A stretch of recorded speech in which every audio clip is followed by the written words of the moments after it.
T9C got the fucking juice. Silver's the new gold. Hey, Chris, this shit fire.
What's going on, everyone? Welcome back to another episode of the JT Sports Podcast.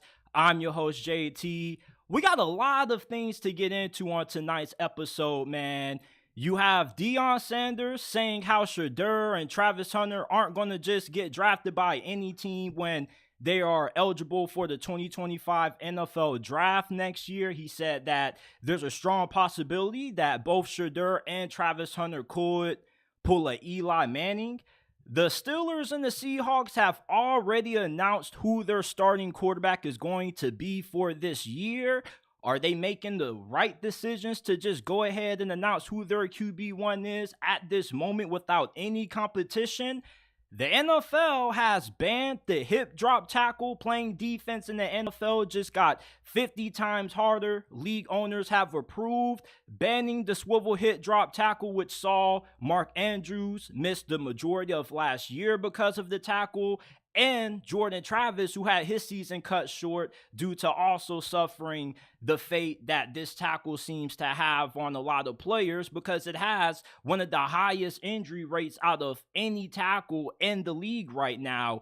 Players who suffer injuries because of this tackle, they normally have missed a pretty significant amount of time. And this injury, well, the hip drop tackle itself, I was reading earlier, has a 25% chance of injuring a player, which is a really high injury rate for just a single tackle. So I definitely think that the NFL was right to ban it.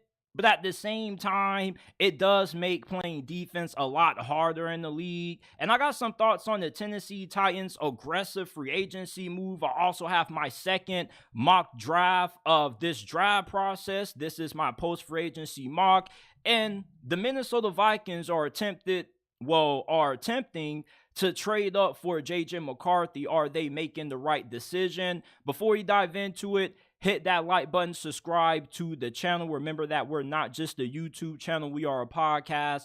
Every episode, including this one, is available in audio format on all podcasting platforms: Apple, Google, Spotify, Amazon, wherever you get your podcast from. The JT Sports Podcast is available. Follow us on Instagram and on X at JT Sports __, at Twitter, at X at JT Sports __, at Instagram at JT Sports _. If you have a question that you would like answered on a future episode of the podcast, you can send them in the DMs on Instagram, JT Sports _, on X at JT Sports __. Before we start, here's a quick word from our partner, Mint Mobile.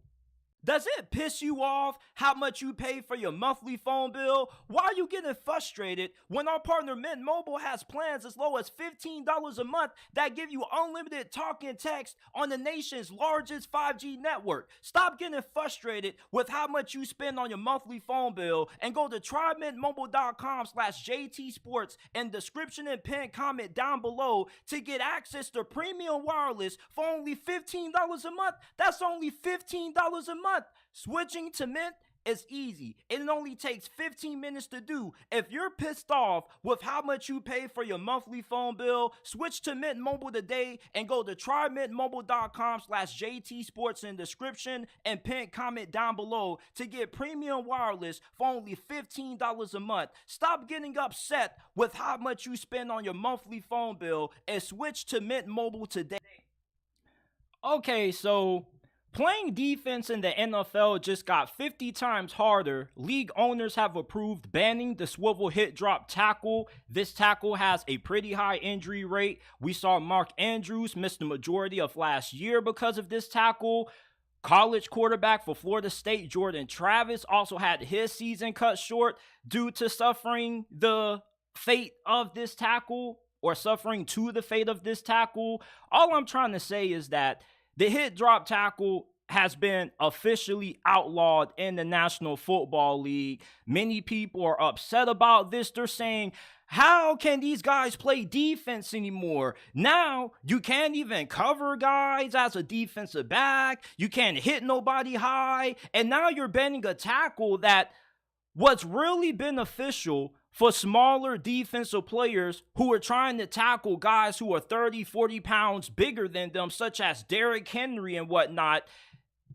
And this is a really hard discussion to have because there's many different angles that you can look at this from. You can look at the player safety aspect of it, saying that, well, you think about the injury Mark Andrews suffered, Jordan Travis suffered, Patrick Mahomes got injured due to this tackle, and it definitely is a huge safety risk. Football is a contact sport. We know that when you play this sport, there's always a high chance of you getting injured. But there is ways to make this sport safer. Yes, this is aggressive and a super violent sport, but that doesn't mean that there aren't certain rules that we can change to ensure that players are better protected while playing this sport. But at the same time, though, what you have to understand is that if you are a defensive player and you're trying to make a play, you're not thinking about how you're going to tackle a guy. If you ever play football, you know that a lot of the stuff that you do is just instinctual. It's pretty much, you're not really thinking too much when you're on the football field. You're just reacting. For these defensive players, if you never played football before, you may think that it's easy for you not to execute a hit drop tackle just to try to find a different way to tackle. But if you are actually in the game in the heat of the moment, do you know how fast plays in the NFL play out? A single play in the NFL may only be 7-8 seconds. You have 2 to 3 seconds at most to make a decision on what you're going to do. And oftentimes you're not thinking, maybe I shouldn't tackle this guy this way because I don't want him to get hurt. You're just going. Now that you add this ban and you outlaw this tackle and you throw on the 15-yard penalty if it occurs during the game, these defensive players, they're now at a bigger disadvantage. There's going to be more missed tackles next season because they're going to be adjusting to this rule. A hit drop tackle isn't one of those tackles that they teach you in Pop 1 or middle school. It's one of those tackles that you kind of learn how to execute it as you keep on playing football. The older you get and the more you start to grow into the game. Around high school, college ball is probably when you start seeing this tackle executed and carried out a lot more, because in middle school and Pop Warner, I never saw somebody try to hit drop tackle me. You may have somebody who tried to, maybe trip me and tackle me that way, but I never dealt with the hit drop tackle until I got into high school and the later stages of my playing career. Banning the hit drop tackle definitely is something that had to happen. It isn't something that a lot of us are in favor of, but with all the injuries that this tackle has caused, it definitely is better off to just leave it out of the game versus keeping it in the game and making more injuries become more frequent due to this tackle. It seems like nearly any player that ends up getting tackled by this way or this method ends up having a significant injury. And as I said earlier, yes, football is a violent sport, and you can only go so far to make this game as safe as possible without watering down your product. But you also have to realize that there is no football if you aren't going to have any healthy players. These teams, they probably feel the same way as you do when it comes to banning this rule. Some of them do. Some of them probably feel like it was bullshit to ban this tackle. But I'm pretty confident that a good majority of coaches and owners feel strongly that banning this tackle is what's best for the game. The NFL is only growing in popularity. Every single Super Bowl that comes on every single year does record-breaking numbers. Banning this tackle isn't going to affect the popularity of the sport. I don't think it's going to water down football so much to the point where we could potentially be watching the National Flag Football League in 3 to 4 years from now. I don't think that's going to happen. They have banned this tackle just like how they banned the horse collar tackle, and they banned all kinds of other different tackles that were legal in previous decades that now are outlawed. And the game still has maintained this popularity. Is only getting more popular by the day. But this definitely is something that I believe had to happen. Did I want it to happen? Not necessarily. I don't know if that's a bad or good thing, but me personally, I feel like no matter how many tackles you try to outlaw, how safe you try to make this game, you're still going to have a high frequency of injuries, just because this is a contact sport. It's a gladiator sport. And what's even more confusing to me is that they put all this emphasis on player safety, but yet they feel like it's smarter and it's in the best interest of the players to go from a 17-game regular season to 18 games and potentially still only have one bye week for every team. That doesn't seem like ensuring player safety when you're adding on an additional game, another game that, these players put those pads on and they could risk suffering a major injury. I just don't understand the NFL and how they go about ensuring player safety, but yet they're so inconsistent at doing it. If you want to make sure that these players are safer, how about not making more games? You can say it's in the best interest of the league, but is it really? Is it really in the best interest of the long-term health of these players playing in an 18-game, potentially 20-something game season if you include the postseason? I don't think that's making the game safer. So if you're going to ban the hit drop tackle, how about we lower the number of regular season games that we have? But no, nobody wants to do that, though, because of money. Which goes into the next reason why this is such a big reason why they had to ban this tackle. Think about quarterbacks who have gotten injured because of this play. We saw Jordan Travis miss the rest of Florida State season. It was the reason why they missed the playoffs last year, because he got injured due to this play getting rolled up on and it bent his knee awkwardly. Patrick Mahomes, when they played the Jacksonville Jaguars in the postseason a while back, he ended up getting tackled by this hit drop tackle and he got his ankle rolled up on. So this tackle is not being banned for just no reason. It's not because the game is going soft, but with the amount of injuries that this tackle has caused, and this tackle, when it's carried out, has a 25% chance of injuring a player. Out of all the tackles in the NFL, this one itself has the highest amount of injuries.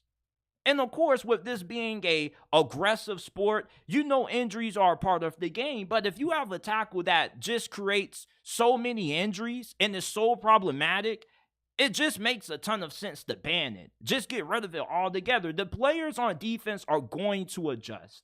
All right, are they going to be able to adjust to this change right away? No, they're not. But over time, you will start to see more and more players better adapt to not being able to use the hit drop tackle. It's a tackle that I feel is only useful when you're a smaller player at a major disadvantage when it comes to the guy you're tackling just being so much bigger than you. Like if you are a 5'10", 175-pound cornerback, and Derrick Henry gets into the open field, how the hell are you going to try to tackle this guy? You're not going to try to tackle Derrick Henry up high. Are you crazy? You're going to get your ass laid out, and you're going to end up in a hospital room. The only possible way to tackle a dude as massive as Derrick Henry when you're at a big size disadvantage is by going low.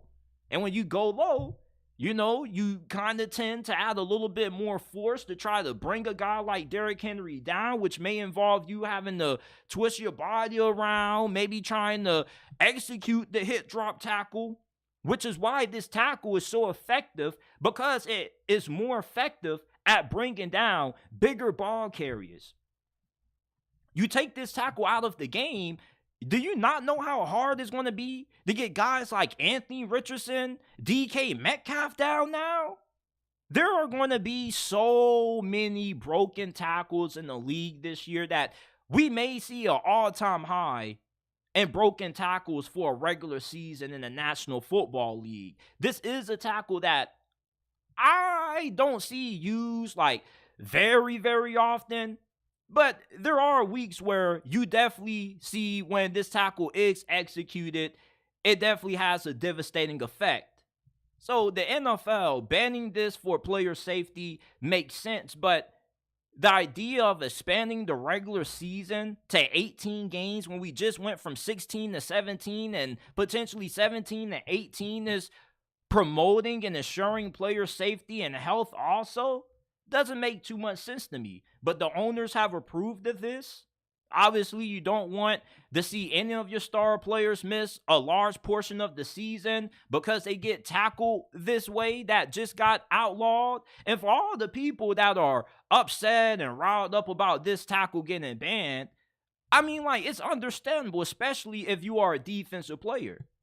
But how many of these players would feel the same way about this tackle being banned if they ended up having their season cut short and they missed out on the contract extension because of it, or they end up having their star quarterback get injured and he misses a large portion of the season because he gets tackled by this hit drop tackle? It's only so much outrage when it doesn't happen to you. When it happens to you, though, or your team has one of your best players go down because of this injury, then you're saying we need to ban it. Do I feel like the NFL is starting to become softer than what it ever has been? Yes, I do.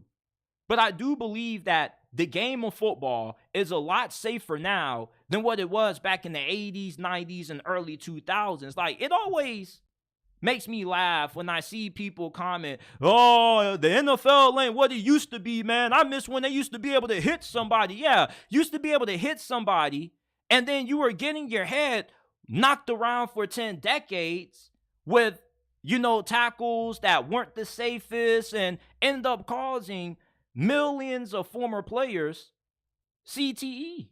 And it cost the NFL millions and billions of dollars in lawsuit having to settle those cases. The safer you make the game, the less lawsuits that the NFL has to deal with. The less you have to worry about your star player missing significant time if he gets tackled this way. That's why I say, I'm not completely against banning this, only because I know that, God forbid, Najee Harris or Jalen Warren got tackled by a hit drop tackle and they had their season cut short, I would be upset. I would be pissed off too. So would you if you had a favorite player on your team that was a major part to your team's success and he got injured due to this hit drop tackle. The outrage is only because it hasn't impacted you or the team that you root for. But for these players such as Kenyon Drake, who went on X and voiced his agreement with the NFL's decision to ban this tackle, he said, yeah, like, for the players who never had to deal with getting a hit drop tackle, never got injured because of it, kudos to you. But there are a lot of players that this tackle drastically altered their careers. Drastically. Like, you think about Jordan Travis, he may not ever be the same after that hit drop tackle that ruined his season, that effed up his leg. You think about what happened to Mark Andrews last year. If he never would have got injured and he played the whole entire regular season, the Ravens not only still would have had the number 1 seed, but they possibly could have had one of the best teams in the whole entire NFL once they got to the playoffs against Kansas City. Because when Mark Andrews came back, he was a little rusty. He didn't play for a while. Yeah, he was practicing, but when you miss that big amount of time due to an injury, especially when it came from this hit drop tackle, it definitely is something that if you're the owner of the Baltimore Ravens or you're the head coach, John Harbaugh, you're definitely going to the league ownership meetings and you're saying, we have to do something about this. We don't want to keep losing our best players because of this. So this is my thoughts on the NFL banning or outlawing the hit drop tackle. Let me know what you guys think about this down in the comment section below. The Seattle Seahawks, there won't be a quarterback controversy in Seattle this offseason as new head coach Mike Macdonald told NFL reporter Tom Pelissero this past weekend that he doesn't anticipate a quarterback competition this offseason between Geno Smith and Sam Howell. Because of these comments, Seattle Seahawks fans have been really upset because you see how Geno Smith regressed last year. In 2022, the dude had one of the best touchdown to interception ratios in the National Football League. He was the league's most accurate deep ball thrower. And then he gets paid. He gets a big contract extension. And all of a sudden, he goes from not riding back at all to doing nothing but riding back. But the problem with the Seattle Seahawks isn't really because of Geno Smith not being that good. A large reason why Seattle missed the playoffs last year is because their defense sucked. This defense has been abysmal ever since Cam Chancellor and the Legion of Boom have disassembled. When you think about the Seattle Seahawks, when they were at their best, it never was because of Russell Wilson. It was because they had a great defense and a good supporting cast around Russell Wilson. When Russell Wilson started playing at an MVP level and he was playing at his best in the later years that he was in Seattle, they didn't have a good defense and they didn't have a good team around them. And everybody was saying how Russ needed more. Geno Smith, with the contract that he's getting paid, you don't have to allocate a large percentage of your salary cap to being able to make sure that you can put a championship caliber team around Geno Smith. Geno Smith, I still believe, is good enough to lead Seattle on a deep playoff run. When you look at the best quarterbacks in the NFC, there's only one or two of them that you can look at and say, yeah, they're elite quarterback. Brock Purdy and Matthew Stafford. And after that, it's up for debate at that point. At that point, you're pretty much arguing, who are your good enough quarterbacks that you could potentially make a deep playoff win or make a deep playoff run with. Which quarterbacks are going to have to need a good supporting cast to go further in the postseason than others. Geno Smith is in that third tier. He's a quarterback that he's not a Jared Goff or a Brock Purdy that if you give him a great team, you know that you're going to get consistent MVP, high-level quarterback play from. He's one of those quarterbacks that if you give him a good supporting cast around him and you don't ask him to do too much, you just ask him to manage the game, he can win games for you. But if you ask Geno Smith to carry your team to a win, it's going to be something that is going to be hard for him to do because he's not one of those quarterbacks that's going to be able to wield you to a win on a week-to-week basis. He may be able to lead you from a comeback win every once in a while, or he may be able to win you ball games throwing the ball 40, 50 times, 1 or 2 times a season. But if you're looking for a guy who's going to be able to elevate your team and elevate the players around him and make everybody look better, that's not what Geno Smith is.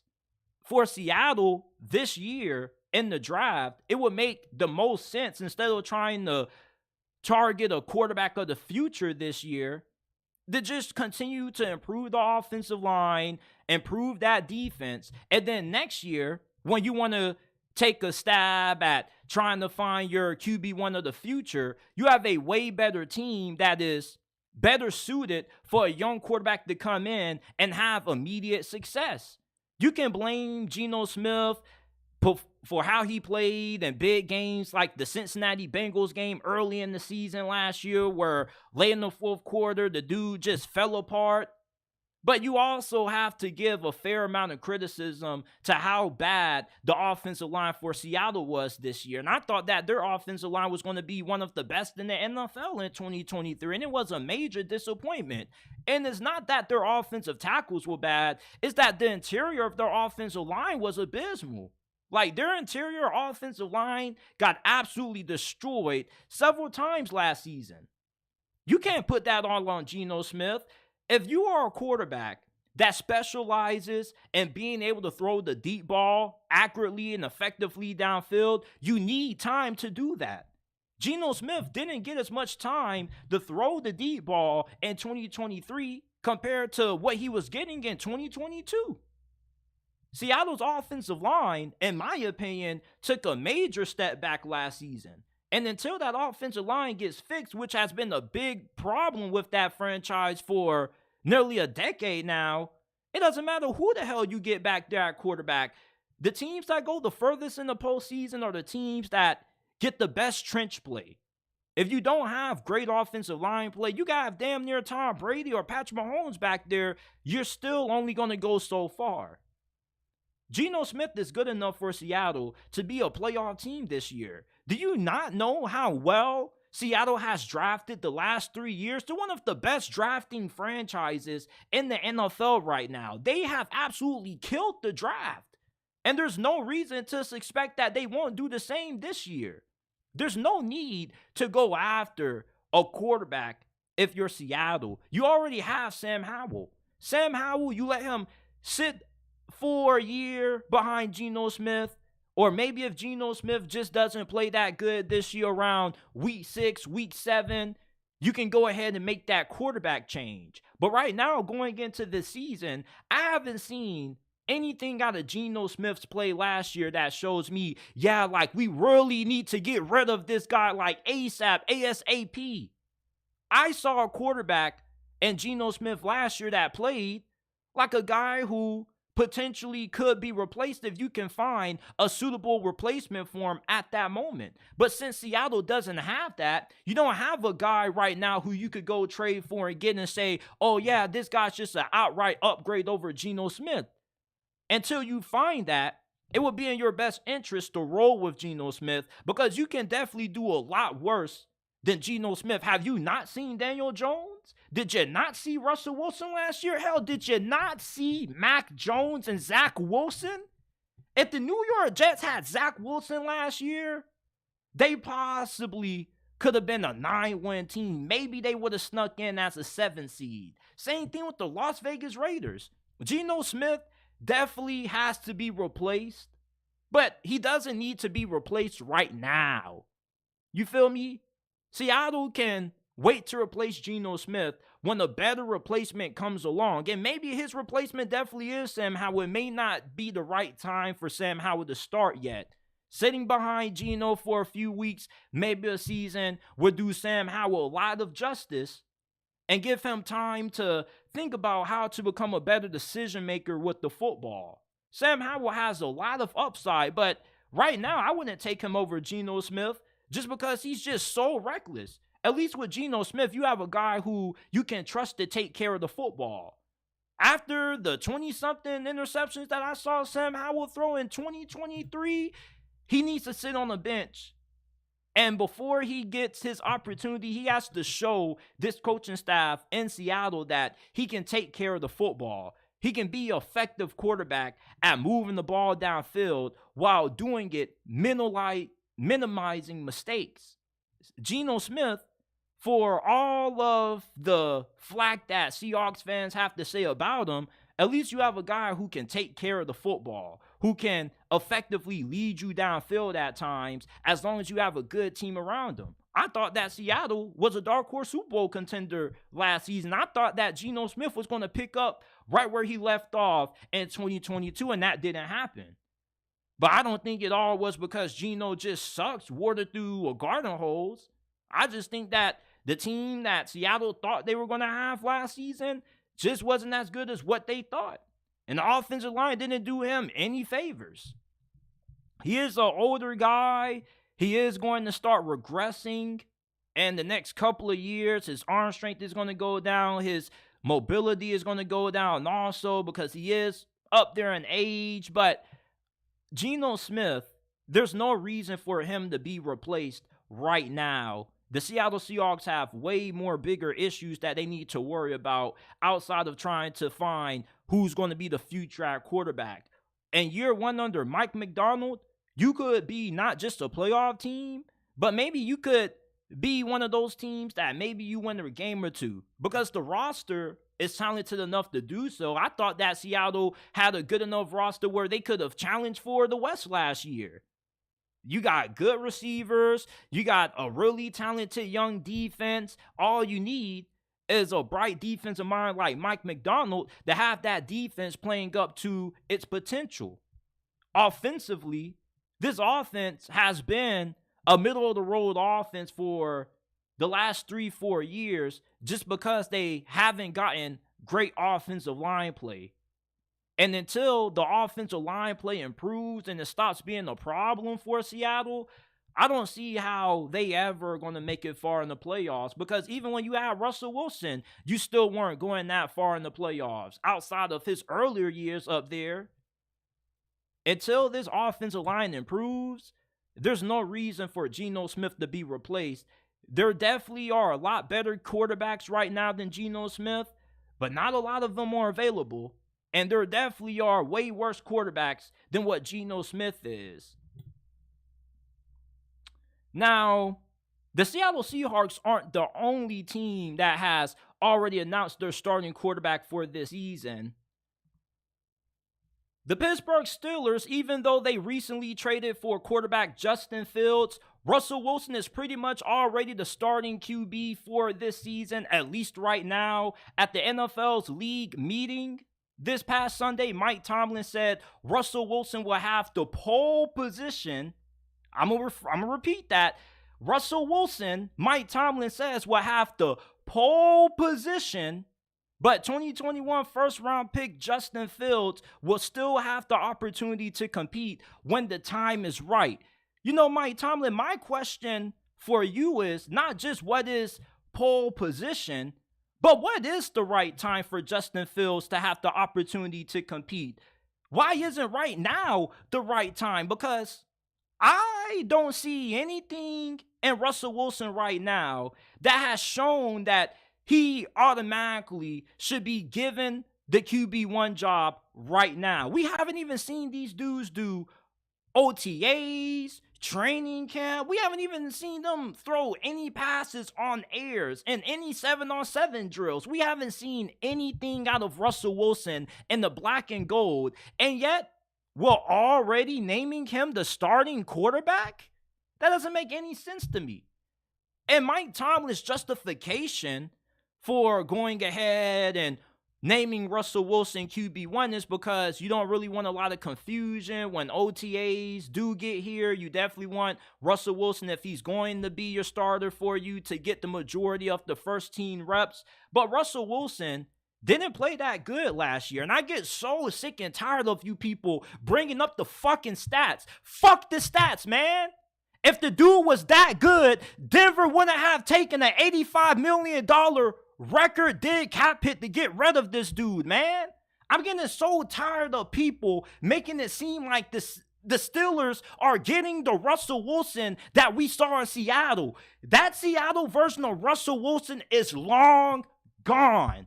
Every time I see some Russell Wilson Steeler highlights on Twitter, it's never anything from what he did recently with Denver. It's always something that happened when he was with Seattle. That Russell Wilson is gone. He's getting old. He's regressing. He isn't the same athlete that he used to be. Who cares what the stats say? The dude still got cut, and Denver was willing to take the NFL's largest dead cap hit to get rid of him. The last 2 years that Russell Wilson has played in the NFL has been detrimental to his legacy. What has he showed to prove that he deserves the right to be QB1 right now over Justin Fields? Because in my opinion, last season to me, Justin Fields was better than Russell Wilson. That may be a hot take, but Russell Wilson had a better situation and a way better coach than what Justin Fields had in Chicago. And I'm not saying that Justin Fields should be the starting quarterback right now. All I'm saying is that he should have the opportunity to compete for this job right now. We haven't seen anything out of Russell Wilson in the last 2 years that should give Mike Tomlin any courage or anything to show that, yeah, Russell Wilson deserves the job right now. What has Russell Wilson done in the black and gold to prove that he deserves another extension? Like, the Steelers are already planning on extending this dude for more years, and the dude hasn't even played a single snap. Like, what are we doing here?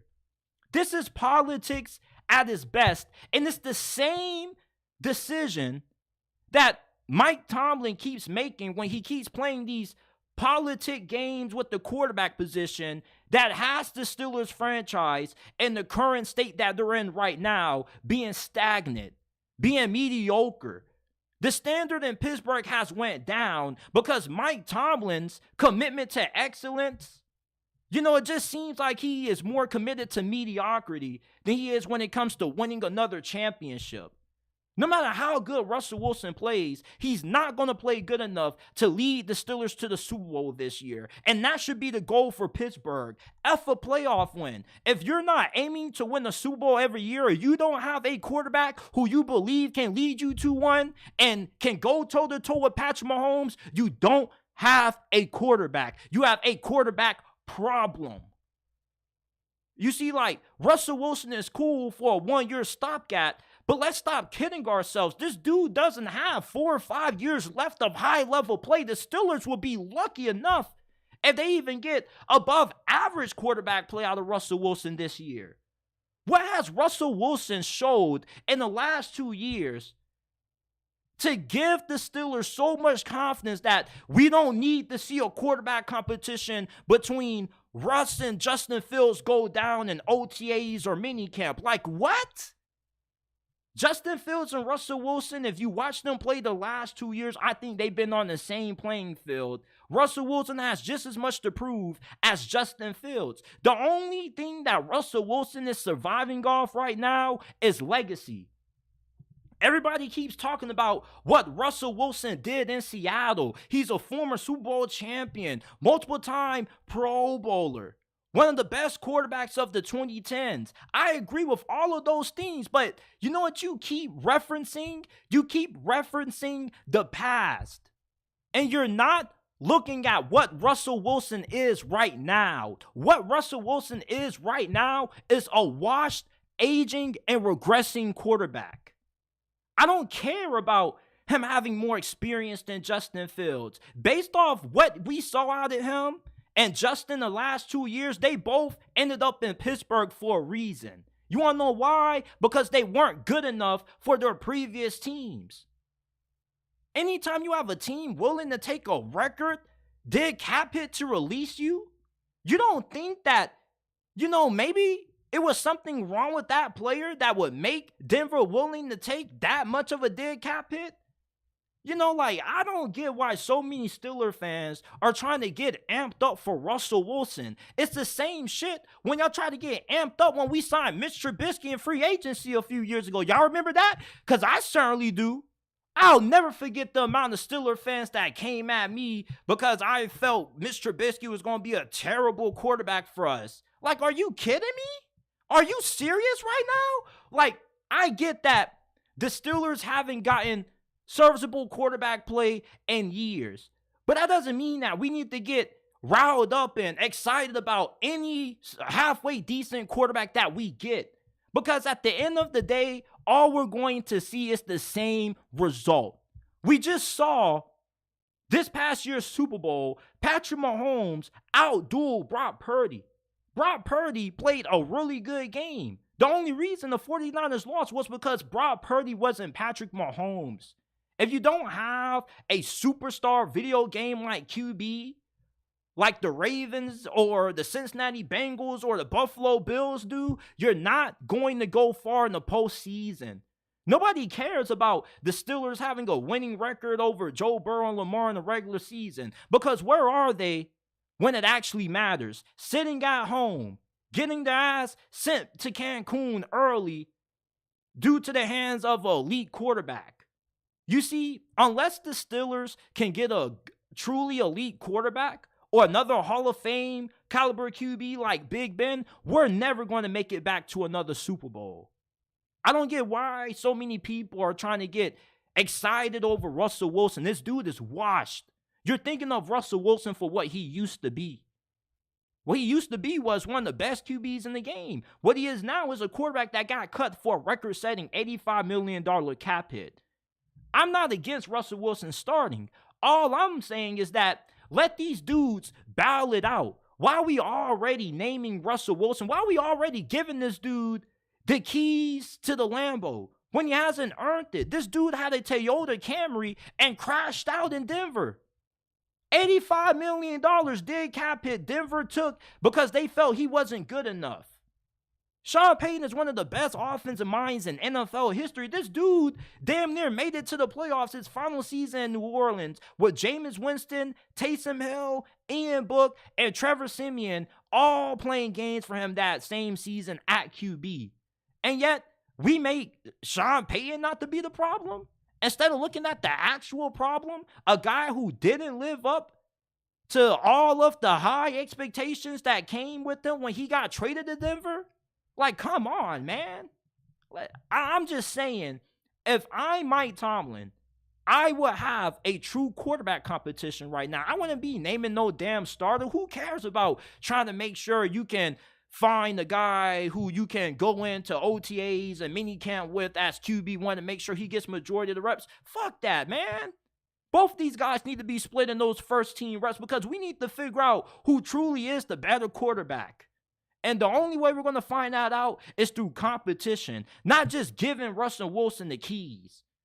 And I'm not even surprised this situation has played out this way, because if you know the kind of person that Russell Wilson is and the kind of person that Mike Tomlin is, they definitely have personalities that complement each other very well. So it's no surprise that they hit it off, and Mike Tomlin has seen the already develop a strong likeness for Russell Wilson, but he's politicking. Politicking is what loses you games. Him politicking last year with Kenny Pickett and Mitch Trubisky and not starting the better quarterback who was the third string, who ended up saving the Steelers season. Don't even ask me how the hell that happened. How the hell is your best quarterback the third string QB? What?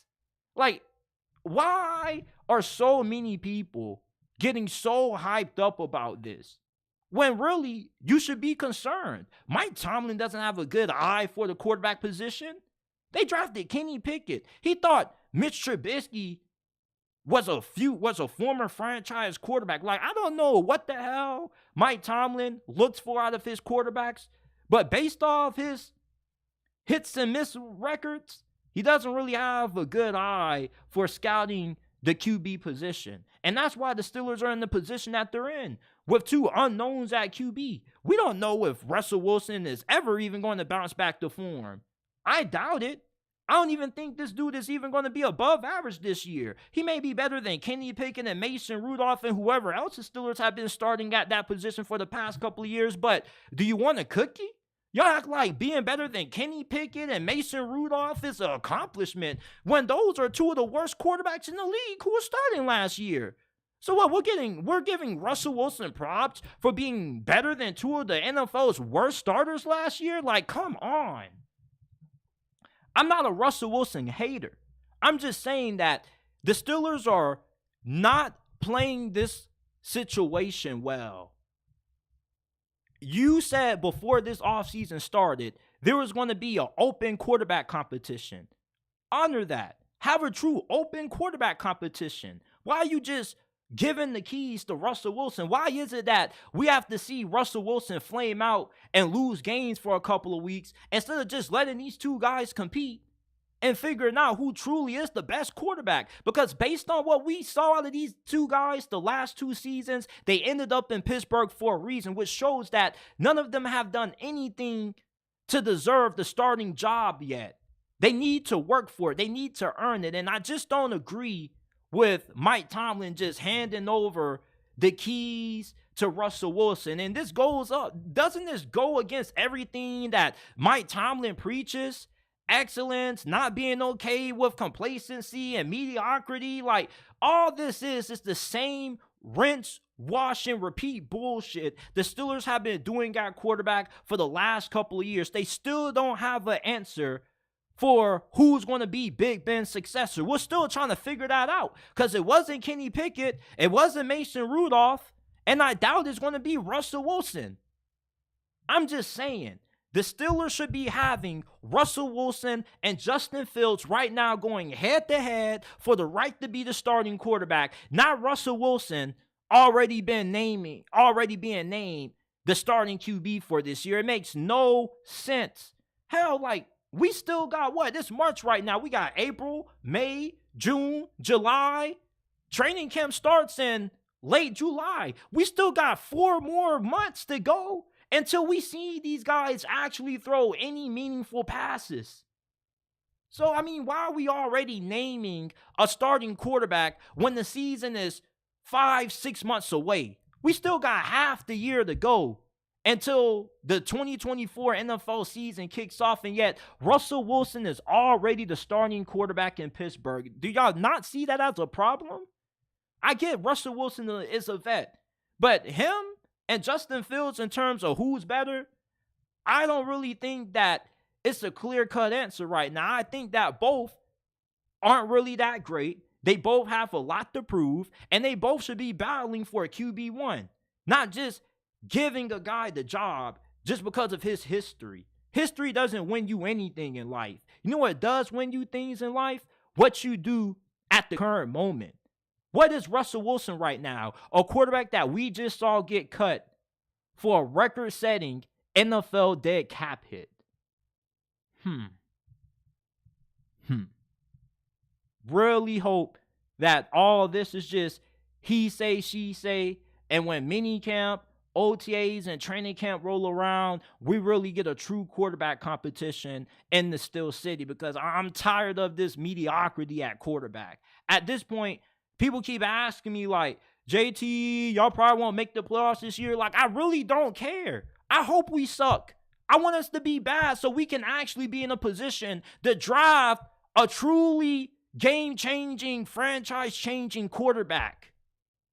When you are a team that is never bad enough to pick in the top 5 or the top 10, but never good enough to win the Super Bowl, you never put yourself in good positioning in the draft to land a game-changing quarterback.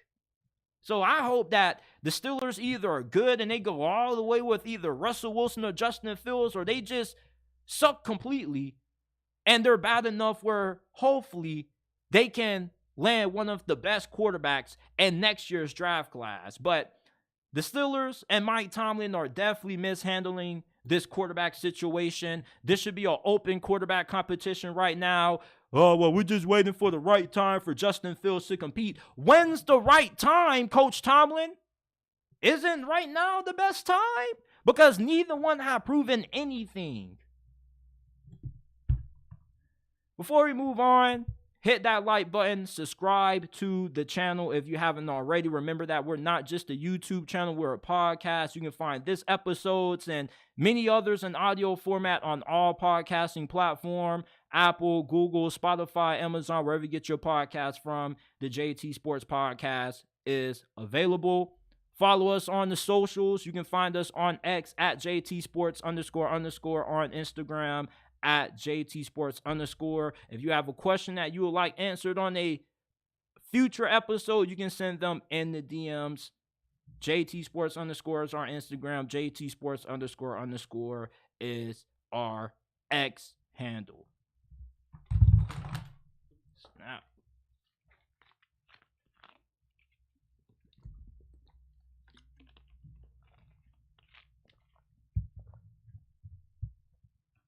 All right, now let's segue to this.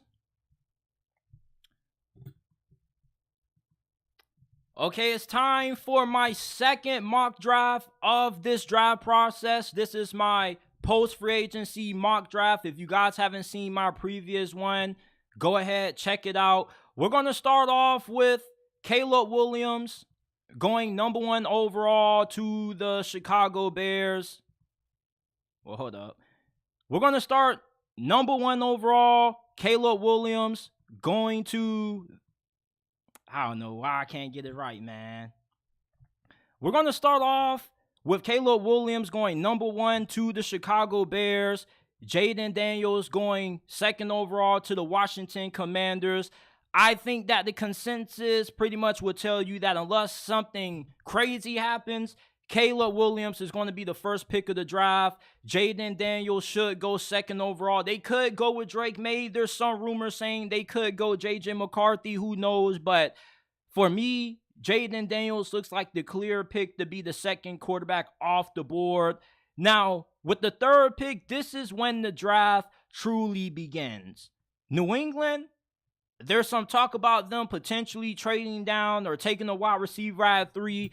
I don't believe they need to overthink it. The answer is pretty simple. Try to walk away with one of the top 3 draft prospects in this draft class at quarterback. If you can't get Jayden Daniels, Drake May is the next best thing. Drake May, I know his film from last year looks a little bit worrisome because there's a lot of good, but there's also a ton of bad. There's a lot of inconsistency in his game, but he didn't have a good team last year. His offensive line got destroyed nearly every time they were asked to pass block. He only had one truly good wide receiver.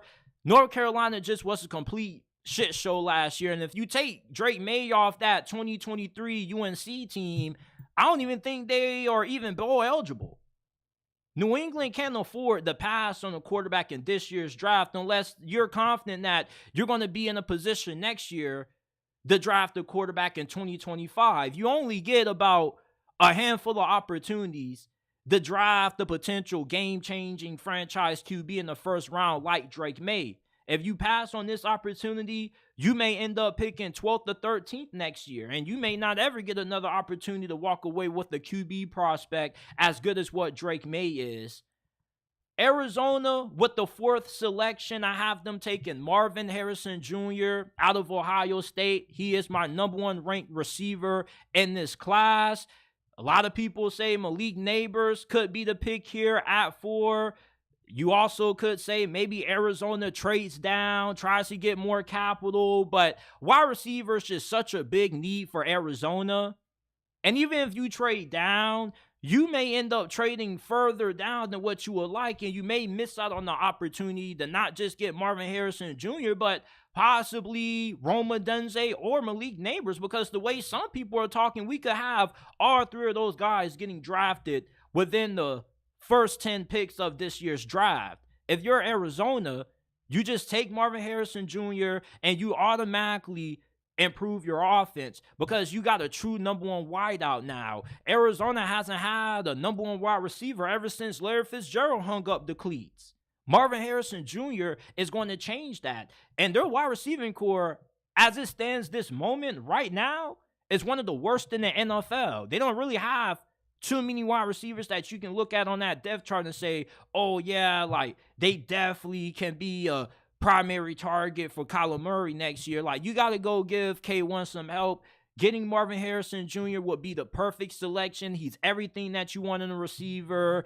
He's a really fantastic route runner. He creates a lot of separation on his routes. He is a really technical and fundamentally sound route runner.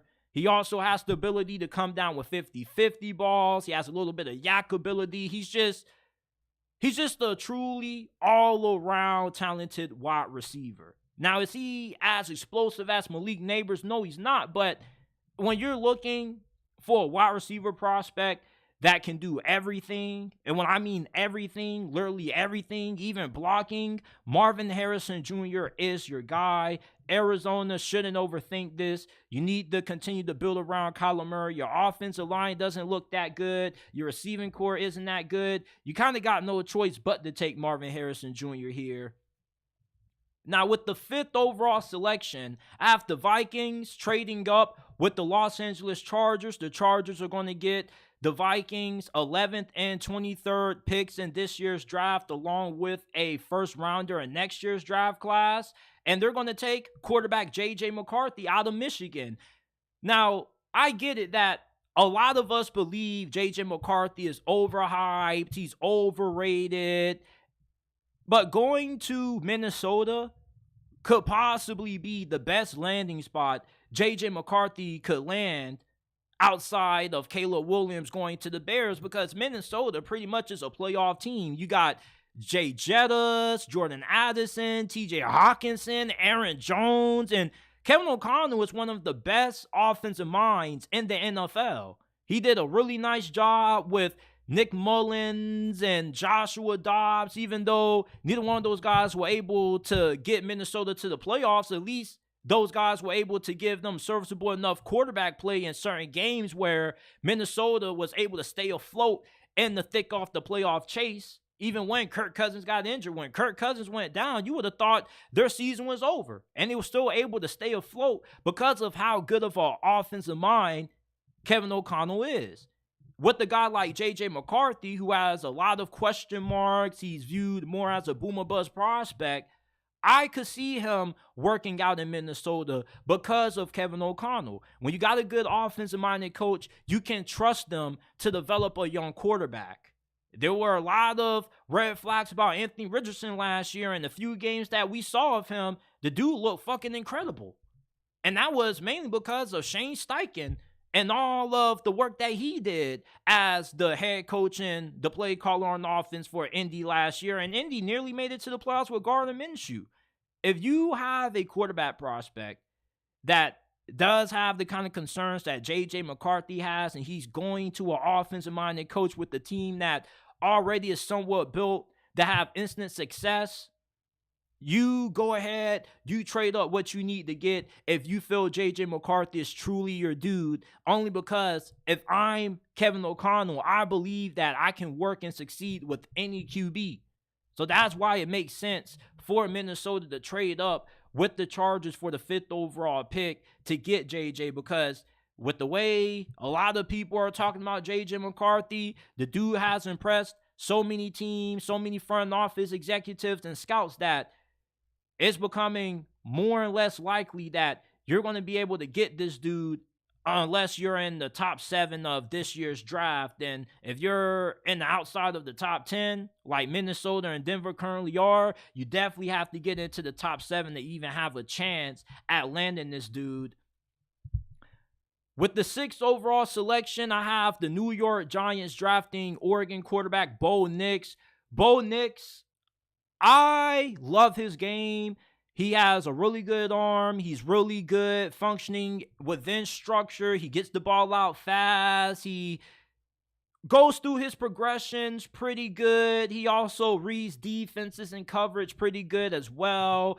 Even though there are games when the pocket does collapse and he doesn't have that much time to throw, he can tend to be a little erratic at times. But going to the Giants, though, you got Brian Daboll, who is a pretty good offensive-minded coach, and I trust Brian Daboll to develop Bo Nix. And you made a big mistake when you decided to extend Daniel Jones last offseason, which is a mistake that you right now are having buyer's remorse with. And we don't even know if Daniel Jones is going to be healthy enough to even play week 1 this upcoming season. And if you're the New York Giants, you got an opt-out option for Daniel Jones' contract this year. So why not just go ahead and just draft his replacement? And he most likely may not even be starting on opening week this year. Getting Bo Nix allows you to restart at quarterback. And let's say Daniel Jones is ready to play week 1. Then you allow Daniel Jones to play for the first couple of weeks. When he ends up stinking it up or he doesn't play that well, you bench him and you put in Bo Nix. But let's play devil's advocate and say Daniel Jones does ball out this year. What do you do with him? Well, I think the answer is pretty simple. You ship him off to somebody else and you roll with Bo Nix, because Bo Nix just has so much more upside and more potential than what Daniel Jones has. He has more potential as a passer, and he's just an overall better athlete than Daniel Jones. So I got Bo Nix going at 6 to the New York Giants. I got the Tennessee Titans taking offensive tackle Joe Alt out of Notre Dame, 7th selection in this year's draft. They've been putting a lot of resources into the offensive line. You signed Lloyd Cushenberry. You also signed the guard as well, but you still have a major concern at left tackle. Who are you going to pair up on that left side along with Peter Skoronski? I think that Joe Alt would be the perfect pick here for Tennessee. You got one of the NFL's most respected offensive line coaches on your staff. Joe Alt is seen as the consensus number 1 tackle in this class. He is considered to be the most fundamentally and most technical sound tackle in this year's draft. Tennessee, your offensive line was a disaster last year, and it looks like you're trying to build around Will Levis. And why not continue to build around Will Levis by giving him Joe Alt and having somebody who can protect his blind side? 8th overall, I have edge rusher Latu out of UCLA going to Atlanta.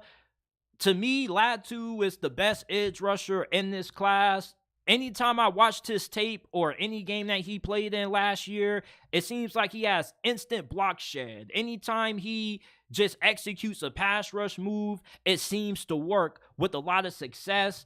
Atlanta possibly could go offensive line here. Maybe they could go interior D lineman here, but with edge rusher being such a pressing need for Atlanta, they've needed a star pass rusher for the last, 2-3 years. I don't see how they pass up on Latu out of UCLA. He's a really good run stopper. He has all kinds of pass rush moves. If you're looking for pass rushers that have more than 2 or 3 pass rush moves to go to and has a lot of versatility and variety and how they can attack the quarterback and how they attack opposing offensive linemen, Latu is your guy. I like him at 8 to Atlanta. I got Malik Neighbors going to the Chicago Bears, 9th overall. You got Caleb Williams. You got DJ Moore and Keenan Allen. Keenan Allen is 30-something years old, though, and his playing days are winding down. He's not getting any younger. Eventually, he's going to start to regress. Why not just go ahead and get another good wide receiver and then potentially find your replacement for Keenan Allen as your wide receiver too? When you watch Malik Neighbors, this dude is one of the most explosive wide receiver prospects that has come out in recent memory. This dude has a lot of juice, from how he runs routes to how he runs after the catch and the ball with the ball in his hands. This dude is a freak. He's built like a running back. He's like 6 foot, 200 pounds. He's just a freakish athlete. And you pair him up with Caleb Williams, Keenan Allen, and DJ Moore, Cole Kmet. Oh my goodness. And to spend one offseason, Chicago went from having one of the worst offenses in the NFL to maybe having not just one of the best, but potentially one of the most explosive Because think about how good Malik Neighbors and DJ Moore are after the catch. They're like running backs when they get the ball in their hands. They're big, they're physical, they're freakishly athletic. So I got Chicago taking Malik Neighbors at 9. With the 10th pick in this year's draft, I got the New York Jets taking Brock Bowers out of Georgia. The reason why I have them taking Brock Bowers at 10 and not an offensive tackle is because your offensive line already looks pretty improved unless you plan on taking another guard. I don't think you'll take Jackson Powers out of Oregon this high. Brock Bowers is another playmaker that you definitely could use in your offense because last year, outside of Breece Hall and Garrett Wilson, you had nobody. Now, you did sign Mike Williams, but why not add Brock Bowers also? This season is Aaron Rodgers or bust. So you got to make sure if you're the New York Jets, you give Aaron Rodgers everything that he possibly could need for this season to be a success for you. Because if you don't make the playoffs this year, if you're Robert Saleh and Joe Douglas, you're definitely going to get the pink slip after this year. We had to wait a whole year to get back on the Aaron Rodgers and New York Jets hype train. So let's make this a season where it counts. Take Brock Bowers 10 overall, not just is he a phenomenal tight end, but he also can play a little receiver. He's a fluid route runner, gets in and out of his breaks fast with a lot of fluidity. And he's just one of those guys that just is a true all-around football player. He just has a knack for making plays, and he's one of the best players in this class. He's a top 5, top 10 prospect based on talent alone. Where he gets drafted isn't going to be an indicator on how good he is. It's more so just going to be there are other positions of needs that other teams value more. For the Jets, though, you just need to find playmakers on offense. And getting Brock Bowers would be another weapon that you can give Aaron Rodgers for this season. With the 11th pick, I have the LA Chargers taking wide receiver Rome Odunze out of Washington. Now remember, they got this pick in the 23rd overall selection for this mock draft because I had them trading down from the 5th overall selection with the Minnesota Vikings. Obviously, they don't have any good receivers right now. Mike Williams, they let go of him. They traded Keenan Allen. You definitely got to get you a true number 1 option for my guy, Justin Herbert. Rome Odunze would be a perfect fit. He is an incredible deep threat. This dude has really smooth body control, and anytime he goes up for a 50-50 or a contested catch situation, he just always seems to come up on the winning end of it. I think with Jim Harbaugh and Greg Roman wanting to put a lot of emphasis on running the football, utilizing play action, Rome Odunze could be a great fit in this offense because he's going to be able to stretch the field vertically with his size. He's not a speedster, but he does have enough speed that it shouldn't really be too much of a difference for him not having a great career. I don't really think speed is a big part of Rome Odunze's game anyway. You look at somebody who's very technical, runs very clean and crisp routes, and just seems to catch every 50-50 ball thrown his way. I don't see how you pass up on Rome Odunze if you're the LA Chargers. Like, I get that you probably would love to have a offensive tackle, but this is a deep offensive tackle draft class, and you can still walk away with one of the best offensive tackles in this draft at 23. Go ahead and get Rome Odunze and make sure that your franchise quarterback has a true number 1 target to throw the football to, because if you think that Quentin Johnson is going to be your number 1, then you're going to be in a lot of trouble this year. Dallas Turner, edge rusher out of Bama, have him going 12th to the Denver Broncos. At this point, the Broncos aren't going to be in position to land any of the top QBs in this class. You could go Michael Penix, but are you really going to take him this high, 12th overall, when you could get him late first, early second? Dallas Turner would give the Broncos something that they have needed for 2-3 years, which is a star edge rusher. Okay, you haven't had that since Von Miller. You thought Bradley Chubb could turn into that. Dallas Turner is one of the most freakish athletes in this class. Like, if you look at this dude without a shirt on, the dude looks like freaking Hercules. You can't get any of the top wide receivers or any of the top QBs, but you can land a potential franchise-changing pass rusher in Dallas Turner. I don't think the Denver Broncos will pass up on that. At least you could walk away improving one side of the ball instead of just walking away with nothing and trading down. I definitely think that Dallas Turner would be a really good addition for Denver. 13th, I got Nate Wiggins, cornerback out of Clemson, going to the Las Vegas Raiders. The Raiders are in the same situation that the Broncos are in.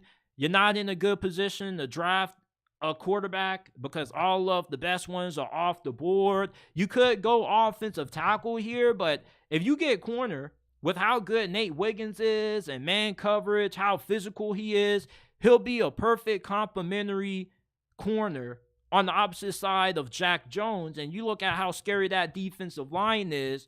You can play a really aggressive style defense if you're Antonio Pierce. You can really play a lot of bump and run coverage where you have a guy like Nate Wiggins and Jack Jones who are phenomenal press corners, really aggressive, really physical. And with how good that pass rush is going to be with the addition of Christian Wilkins on the interior of that defensive line, with Nate Wiggins, Jack Jones being super aggressive bump and run corners on the outside. Like, teams aren't going to have a lot of time to throw the football against this Raiders defense. And this could be maybe the best defense that the Raiders have had in, over 15 years? Like, I can't remember the last time the Raiders had a top 10 defense. Last year, their defense was really good, but this year, this defense could take it even a step further if they go and they draft Nate Wiggins, who's my number one cornerback this year.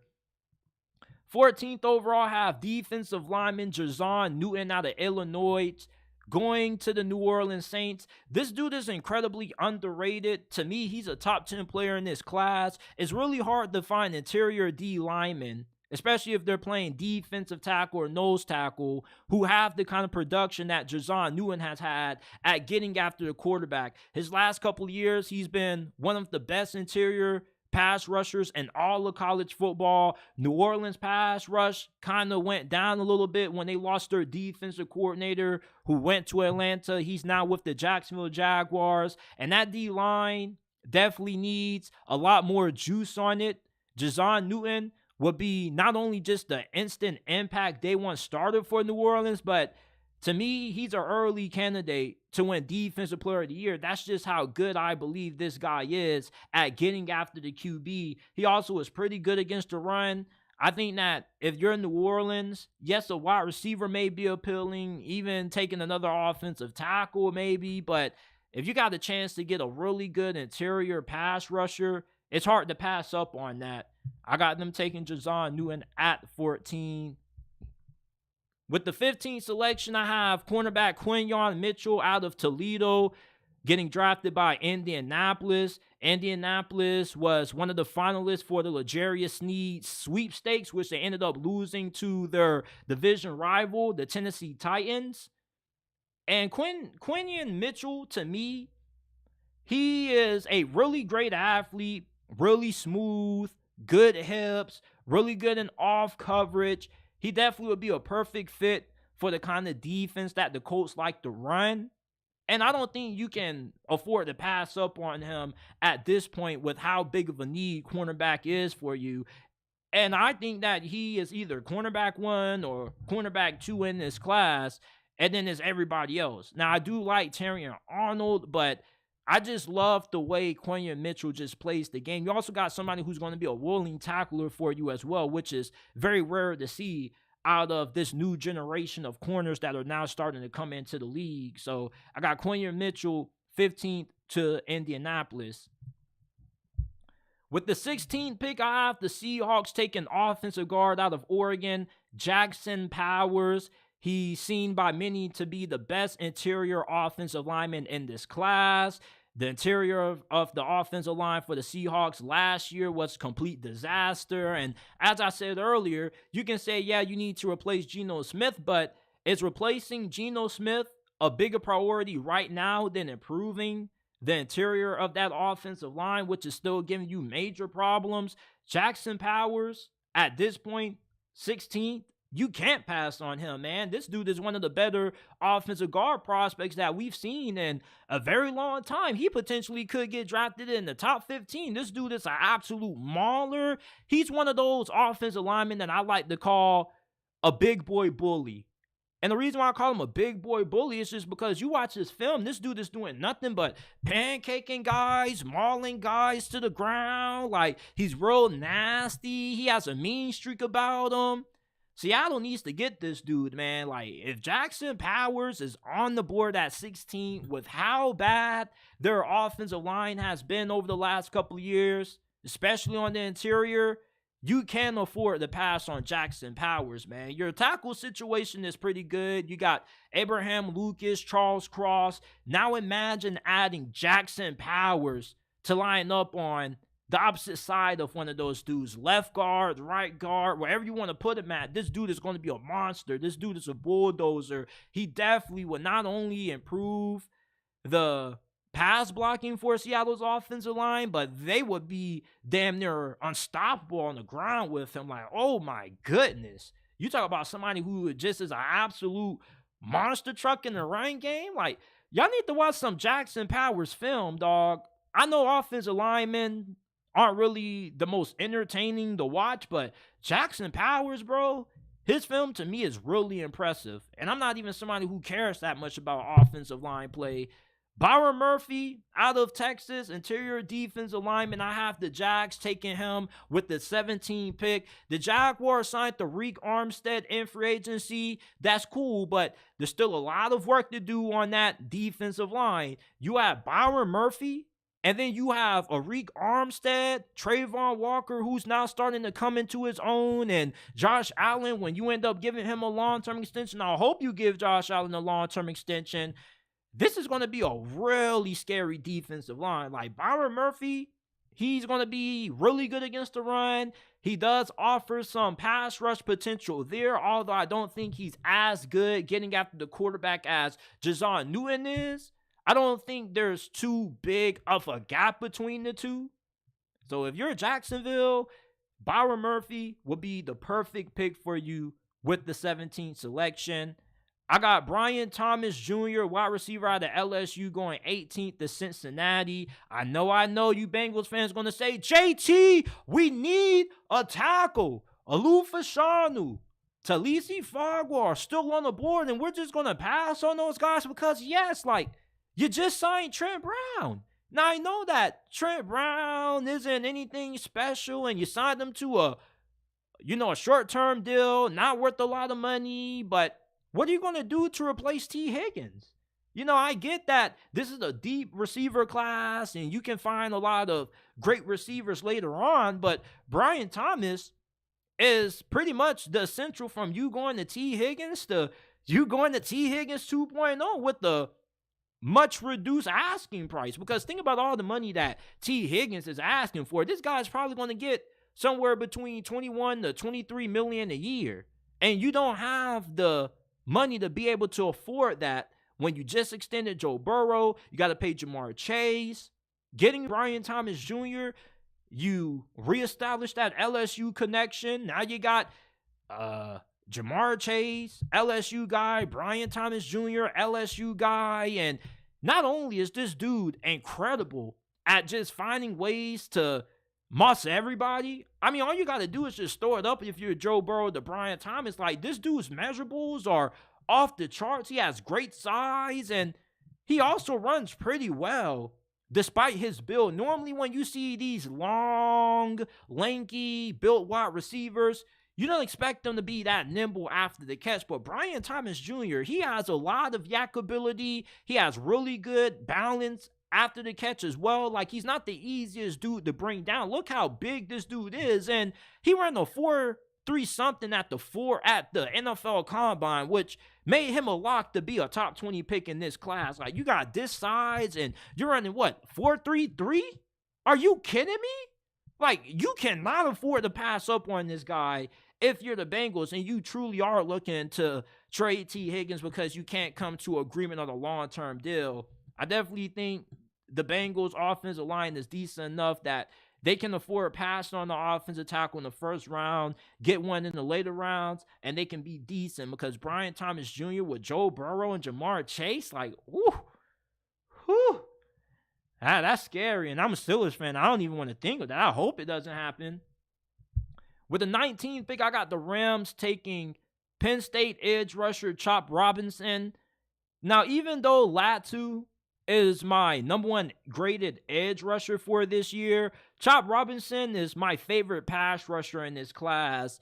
His best game was against Michigan. Like, he was such a game wrecker in that Michigan game that they literally changed their offensive philosophy to avoid allowing this dude to continue to cause chaos on the offensive side of the ball for the Wolverines. I mean, this dude was just a menace against Michigan. Like, he was getting in the backfield damn near on every play, it felt like, to the point where they said, you know what, because this dude is just so dominant at getting after our quarterback and beating our offensive tackles, we're going to just run the football 30-something times to end the game. That's how much of a game record Chop Robinson was for Penn State in that Michigan game. And that's not the only good game that he has on film. He has a lot of great tape. He has really fast hands, really good pass rush moves. This dude is a freakish athlete. If you were to ask me who is the most athletic pass rusher in this class, I think it has to be a tie between Dallas Turner and Chop Robinson because, I mean, this dude came out the wound at 14 pounds, dog. Are you kidding me? 14 pounds? Your mother was able to birth you? Like, holy crap. And then just seeing him dominate the 40-yard dash at that size, Chop Robinson, he really is starting to become one of my favorite players in this class. I think that if you're the Rams, you just lost Aaron Donald, but you do have a pretty good young nucleus on your defensive line that you get another pass rusher in there to go along with guys like Kobe Turner. You know, that defense is going to be pretty good next season. Chop Robinson is one of those guys that he right out the gate should give you around 7.5 sacks as a rookie. And at 20, I got the Steelers taking Penn State offensive tackle Aluf Ashanu. Aluf Ashanu, his draft stock to me kind of has tanked a little bit. He's still a lock for the first round, but a few months ago, he was projected as a top 5, top 10 pick, and I guess people have questions about, you know, how fundamentally sound he's going to be at the next level. You know, he's not as technical as a Joe Alt or even a J.C. Latham. He's more of a better athlete than he is as a more technical offensive tackle, if that makes sense. But with the potential and the upside that he has just based off his athleticism and his size, he's a perfect fit for the Pittsburgh Steelers because the Steelers love drafting these big SEC kind of offensive tackles. They already took one in the first round last year in Broderick Jones out of Georgia. Aluf Ashanu has a similar profile to him. And unlike Broderick Jones, I do believe that Aluf Ashanu is day one capable. You start Aluf Ashanu at left tackle for you day one, you can get Pro Bowl caliber play from him, in my opinion. But even if you want to play him at right tackle, and let's say you move Broderick Jones to left tackle, like, either way, he still should turn out to have a pretty good career. And Pittsburgh, you still could go corner here, but Aluf Ashanu, you can't pass up on the offensive tackle prospect this good. And you get Aluf Ashanu, your offensive line is probably the best that it's been in 4 years. Like, the Steelers haven't had a lead offensive line in half a decade. You'll have Broderick Jones, Aluf Ashanu. You'll have your 2 tackle spots secured for the next decade because once you get offensive tackle right, everything else with the offensive line becomes a lot easier. It's way harder to find good offensive tackles than it is to find good interior offensive line play. That's why it makes sense for the Steelers to take Aluf Ashanu at 20. You can find another good cornerback later on, or you can get one in free agency. But Aluf Ashanu, he's one of my favorite tackle prospects. He's on the board at 20. I would be ecstatic if the Steelers landed him. With Broderick Jones, you're going to have one of the best tackle tandems in the NFL for years to come.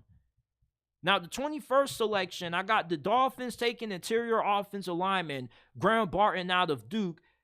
He isn't as good as Jackson Powers. I definitely think when you're evaluating the offensive guards in the 2024 draft class, it definitely is Jackson Powers and then everybody else. But Graham Barton definitely is the clear-cut number 2. Not only can he play any guard spot, but he also can play center. And the Miami Dolphins, they did lose a good amount on the interior of their offensive line. You're definitely going to have to replace that. Graham Barton at this point will be a really good pickup for you because you can play him at center, you can play him at left guard, right guard, wherever you want to play him. And he could give you really high-level play year one as a rookie, just right out the gate. And that's what the Dolphins need. What their offense is lacking is physicality. And it starts with the guys up front. They just aren't a physical enough team as what they need to be to go further than what they do in the playoffs every year under Mike McDaniel. He needs to establish more toughness. They need to put more emphasis on building up that toughness in the trenches. And getting Graham Barton, watching his film at Duke, man, this dude is far from nice. He definitely is everything that you're looking for in an offensive guard. Mean streak, nasty. Graham Barton to Miami, perfect fit, perfect pick. Fins, Graham Barton, 21st pick. 22nd, I have Terrion Arnold, Alabama cornerback, coming off the board, going to Philly. We know how much of a disaster Philadelphia's secondary was last year. They allowed Drew Lock to engineer a 92-yard, 10-play, game-winning touchdown drive. And anytime you allow Drew Lock to engineer a game-winning touchdown drive against you, your secondary definitely needs to be beefed up. James Bradbury giving him an extension after last season was a huge mistake. That dude was burnt toast. Like, it seems during times last year, teams offensively were running whoever offense on James Bradbury. It's like the opposing team's offensive coordinator and quarterback saw James Bradbury lined up against their wide receivers, and they say, you know what, we're going to target that dude every single time because he just flat out can't cover. Terrion Arnold is my cornerback 3 in this class, and he's a late riser. You didn't really start hearing this guy's name much until late during the college football season because everybody was just so enamored with Kool-Aid McKinstry that nobody realized how good the other corner lining up on the opposite side of was, and it turns out he's the better corner than Kool-Aid McKinstry. This dude absolutely just bullied Xavier Worthy when Alabama and Texas played this year. Anytime Xavier Worthy lined up, or Xavier, is that his name? Yeah. Anytime Xavier Worthy lined up and, man-to-man against Terrion Arnold, it never played out well for him. The dude was getting bullied, pushed around all over the field. And if you're Philadelphia, even though Slay is definitely regressing and he's not getting any older or any younger, you definitely want to get another cornerback in that room. And Terrion Arnold definitely would be an instant starter for them. And then eventually when, Slay retires, you can end up having Keely Ringo who comes in, and maybe you have your 2 cornerbacks of the future there. With the 23rd pick, I have the LA Chargers with the pick that they got earlier in this mock draft from Minnesota, taking offensive tackle J.C. Latham. Look, we know that the Chargers are not going to leave out of the first round without taking a tackle. Look who their head coach is, Jim Harbaugh. This dude focuses on building up the trenches. He wants to have a physical football team, and that all starts with the big boys up front. And Greg Roman, with the kind of style of offense that he runs, being run first, run oriented, you definitely can't go wrong with taking J.C. Latham here. He arguably is the best right tackle in this class, depending on who you ask. Some people like Talisi out of Oregon State. Some people will tell you J.C. Latham, but you already have a good left tackle in Rashawn Slater. Now you add J.C. Latham on the right side. Your offensive line is dramatically improved from what it was last year, just with you having 2 solid offensive tackles.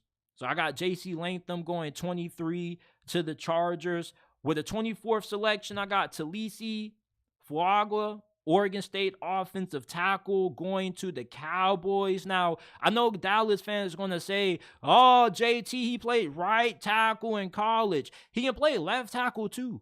Now, I get that playing left and right tackle isn't as easy as what people may think. It's not Madden where you just switch a guy's position, because going from right tackle to left tackle is kind of like learning how to write with your non-dominant hand. So it definitely could be a little bit of a transitional period for Talisi, but overall, with how good the Dallas Cowboys are when it comes to developing offensive linemen, you do have Terrence Steele. So let's say you want to play Terrence Steele at left tackle and keep Talisi at right tackle. I still think that your offensive line could be pretty good, but just not as good as what it would be if you still had that man Tyron Smith, who is a future gold jacket waiting to happen. It's just the dude only plays half the season. So, of course, it would make sense to move on from him, because it's like, yeah, Tyron, you are one of the best that ever played, but, I mean, that's only when you play. And when you do play, it's sparingly. So, Talisi, Fuagua, I got him going 24th to Dallas. With the 25th selection, I got the Green Bay Packers selecting Georgia offensive tackle Amarius Mims. They released David Bakhtiari. They definitely have to get younger at left tackle. Amarius Mims is seen more as a developmental project that does have a high ceiling, low floor. Green Bay, though, I mean, these dudes they just have the cheat codes to developing offensive linemen. So I would trust them with Amarius Mims. And with just how good they're able to produce high quality offensive linemen, and with them investing a lot of capital into that, the offensive line and the defensive line, this is your traditional, typical Green Bay Packers kind of first round pick, focusing on prioritizing the trenches and keeping Jordan Love upright. At 26, I have Troy Fautanu, offensive tackle / offensive guard out of UW, going to Tampa. Tampa Bay's offensive line was not good when it came to creating holes in the run game. With Troy, that's definitely going to change, and he can play either guard or tackle, wherever you want to put him at. I think if you're Tampa Bay, you probably try him at guard first, because I don't really think that your tackle situation is all that bad. I believe you had Luke Gedeke starting for you at right tackle last year, if my memory serves me correctly. And I felt he was pretty good for him to be a rookie. So if you add in Troy Fautanu out of Washington, your offensive line should be way better at opening up those running lanes, because, I mean, anytime Tampa went to hand the football off to Rachaad White, he pretty much was either getting a tackle in the backfield or only picking up 2 or 3, 4 yards at most. You definitely have to get that run game going this year. You got to be more balanced on offense. That should be the key for Tampa, and it starts with prioritizing your offensive guard position, offensive tackle spot. Rather you want to put him at tackle, guard, this is still a good pickup for Tampa either way. Jared Verse, Florida State pass rusher, I have him coming off the board at 27 to the Arizona Cardinals. The Cardinals have been in the market for a pass rusher. They reportedly have been in on trading for Hassan Reddick with the Philadelphia Eagles, but until that happens, they still have a glaring hole at pass rusher. Jared Verse, he last year could have been a top 10, top 15 pick potentially. He goes back to Florida State, still had a really good season. And honestly, if it wasn't for this edge rusher class being as deep as what it is, with Dallas Turner and Latu stealing all the attention, Chop Robinson, you definitely will be hearing more about Jared Verse, because he definitely is good. I see him having 6-7 sacks right away as a rookie as well. He has really good athleticism, really good at finding ways to beat tackles off the edge with his speed. I like Jared Verse a lot. I thought he would have been talked about a lot more during the draft process this year than what he has. But for Arizona, you get him this late in the first round, that would be a huge steal for you because I definitely think that his upside is really high. I got Kool-Aid McKinstry going to the Buffalo Bills with the 28th overall selection. Kara Elam, can we already go ahead and label this dude a bust? He isn't good. Tre'Davious White is a free agent. You're not bringing him back. There definitely is a big hole that the Bills must fill at cornerback. Unlike the receiver class, the cornerback class this year is not that good. And outside of about, 5-6 cornerbacks, there isn't really a lot of great value finds that you're going to be able to get in the later rounds. Kool-Aid McKinstry, I'm not that high on him, but I'm not super low on him neither. As a matter of fact, I'm probably a little bit more higher on him now than what I was at the start of last year, because last year I didn't even think this dude was worthy of being the first round pick. I thought he was incredibly overrated. I thought he was just getting hyped up because he played at Bama. He's a great athlete, but watching this film, he did have a couple of plays that he got beat over the top, especially in that Texas game. LSU, he got beat a few times, but outside of that, this dude is pretty solid. He definitely is somebody that I don't think he's going to come in and just be a great corner right out the gate. I definitely think that his first season, you'll see a good amount of growing pains, but with more reps, more experience that he gains, he should get better. And this dude has the best name that we will ever hear in NFL draft history. We really are about to hear Roger Goodell say Kool-Aid McKinstry. Kool-Aid, oh yeah, is going to get drafted. Like, I cannot wait to hear Kool-Aid McKinstry getting drafted, man. Like, side story, I know this is a mock draft, but we got robbed of one of the best name versus name rivalries in the history of sports. Kool-Aid McKinstry was playing at Alabama, but LSU also had a receiver called the Coldest Crawford, man. And he ended up transferring to Nebraska. But imagine if the Coldest Crawford would have stayed at LSU. We could have had Kool-Aid McKinstry versus the coldest. Like, do you guys not know how sick that is? Like, just a little bit of a side statement I just wanted to make, man. 29th overall, I got Devondre Sweat, defensive lineman out of Texas, going to the Detroit Lions. At this point, the Lions, all they need to draft is cornerbacks, defensive linemen, and more cornerbacks and defensive linemen, because that's about their two biggest needs that they have to address.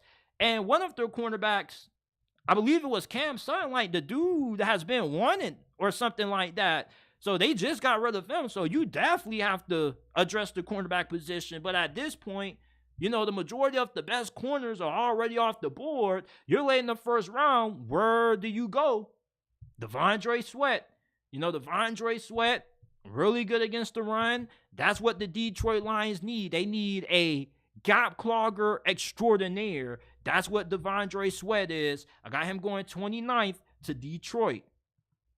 With a 30th selection, we got offensive tackle out of Arizona, Jordan Morgan, going to the Baltimore Ravens. Now, they lost Morgan Moses, who was their starting right tackle last year.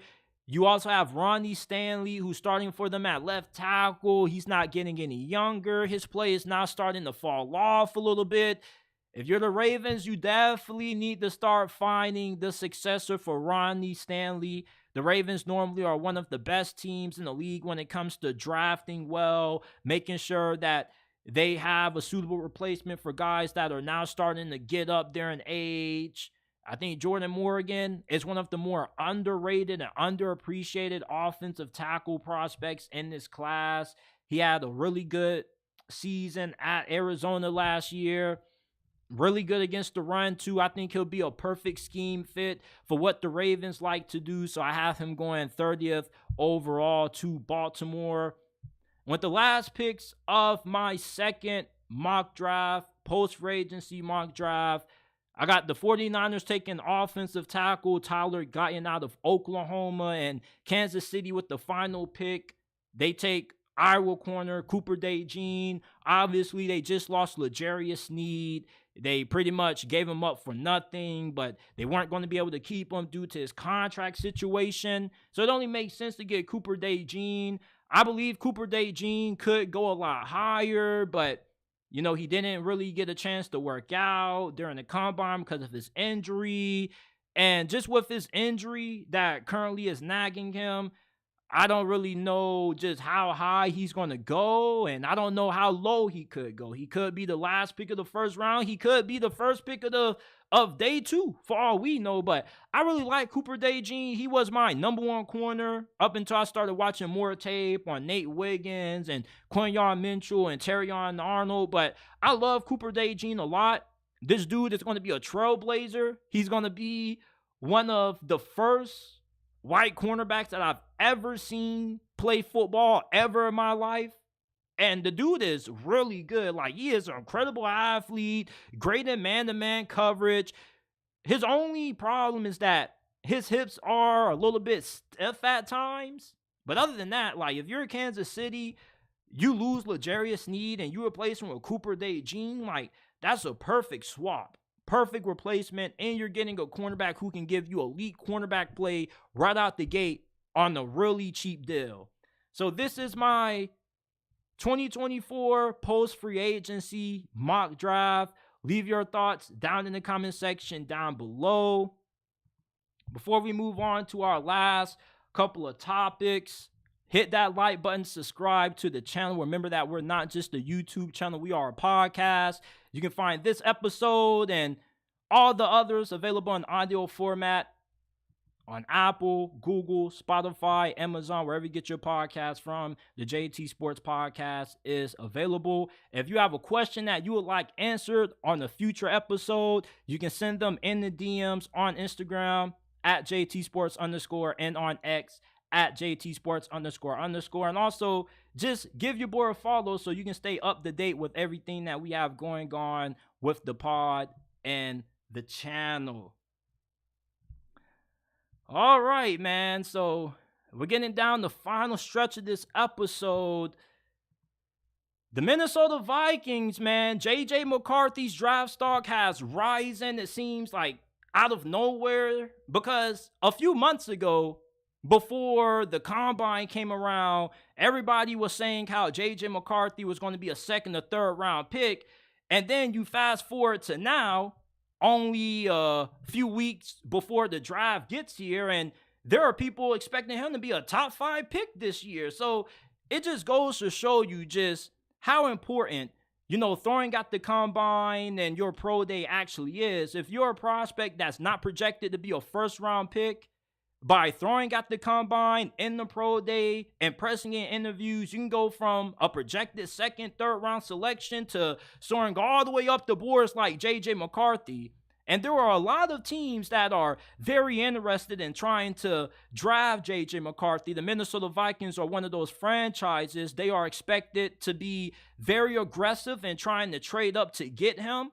The question is, is trading up for JJ McCarthy a wise decision by the Minnesota Vikings? Because when you're trading up into the top 5 of the draft, it's not cheap, especially when everybody knows that you're targeting a quarterback. You're at least going to have to come out of 3 first-round picks. Now, the good thing is that you already have 2, the 11th selection and the 23rd pick that you got from the Houston Texans. You package another 1 for next year with that. I don't see how a team like the Chargers, maybe the Patriots, don't take that. The problem is JJ McCarthy the kind of quarterback that is worth trading up that much to get that high in the draft? Because we remember, when the 49ers went in the market for a quarterback, and there are people saying how they traded up to get Mac Jones, and everybody was saying, oh, you can't draft Mac Jones. Like, his ceiling is just way too low to get drafted that high. Could you say the same thing about JJ McCarthy? He's been getting a lot of comparisons to Alex Smith because he's a quarterback that takes what the defense gives him. He doesn't try to do too much. He doesn't put himself in situations that Drake May and Caleb Williams do where they're just reckless with the football. JJ McCarthy plays pretty well within structure. He looks pretty cool, calm and collected, even when pressure's in his face. And when you think about quarterbacks who are able to put the ball on the rope with pressure in their face, JJ McCarthy, I think, is really good at that. There were a lot of throws that I saw JJ McCarthy make that were tight window throws with defenders coming all over him. And yet, despite the amount of punishment that he was able to take, he still delivered some absolute dimes. And if you're Kevin O'Connell, you being an offensive-minded coach, you should have all the confidence in the world that, you know, we can trade up for JJ McCarthy, develop this dude for maybe a year, and he can turn into a franchise quarterback for us. You see, I'm not one of those people that feels like the potential of a quarterback is what should determine if you should take them in the top 5 or the top 10 or not. Because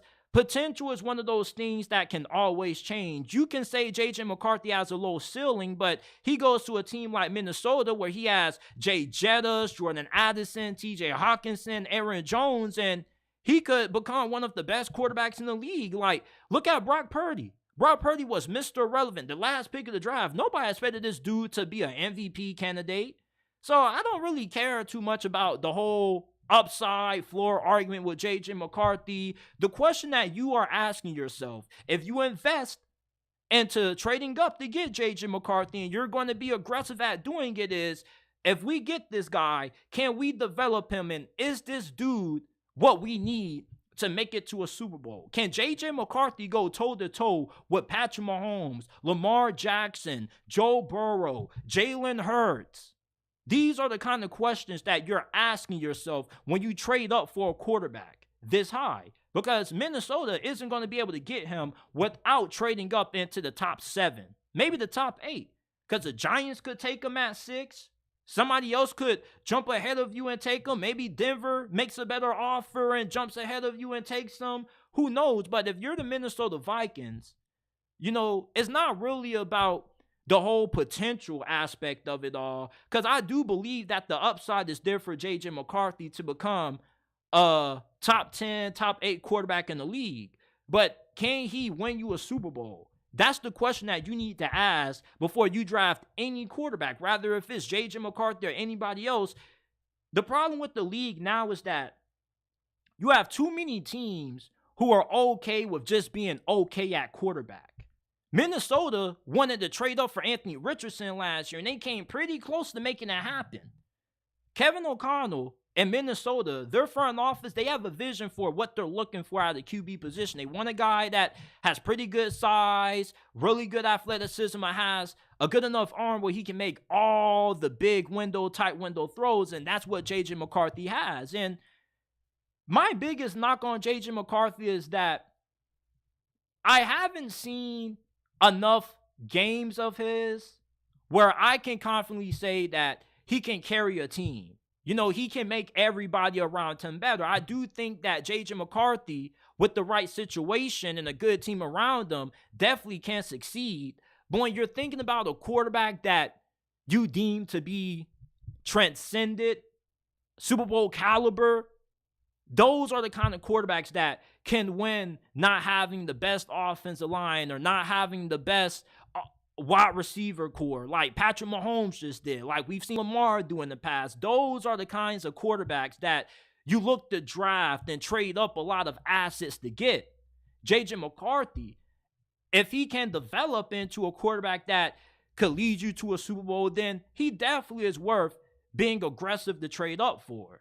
But if you view JJ McCarthy like how the Patriots viewed Mac Jones when they drafted him a few years ago, then you're making a huge mistake trading up for him. Like, I get tired of people saying that all we need is good enough at quarterback. Good enough is not cutting it anymore. When you have good enough, you handicap yourself. We saw what good enough got the 49ers in the Super Bowl. 3 points. Their final drive of overtime. Do you know what having a transcendent quarterback got Kansas City? Back-to-back Super Bowl wins. Their 3rd Super Bowl for the dynasty. Just saying. Like, there's levels to this shit. You can win with any quarterback, but you can't win championships with just anybody. But I like JJ McCarthy in Minnesota. Like, I love Kevin O'Connell as a coach. This dude is a really bright offensive mind. Minnesota already has a really good roster that's ready to be a playoff team as long as they can get competent quarterback play.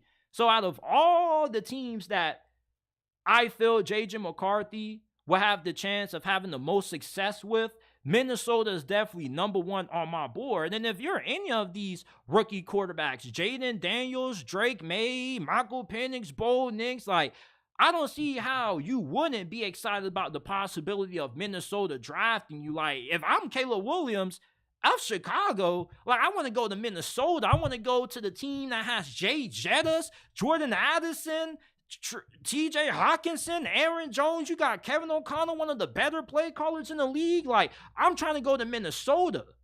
You feel me? A team that has a pretty good infrastructure on their staff. I know I'm going to get the proper coaching. I'm going to be developed the right way versus going to a team like the Commanders or the Giants, and you just don't really know what to expect.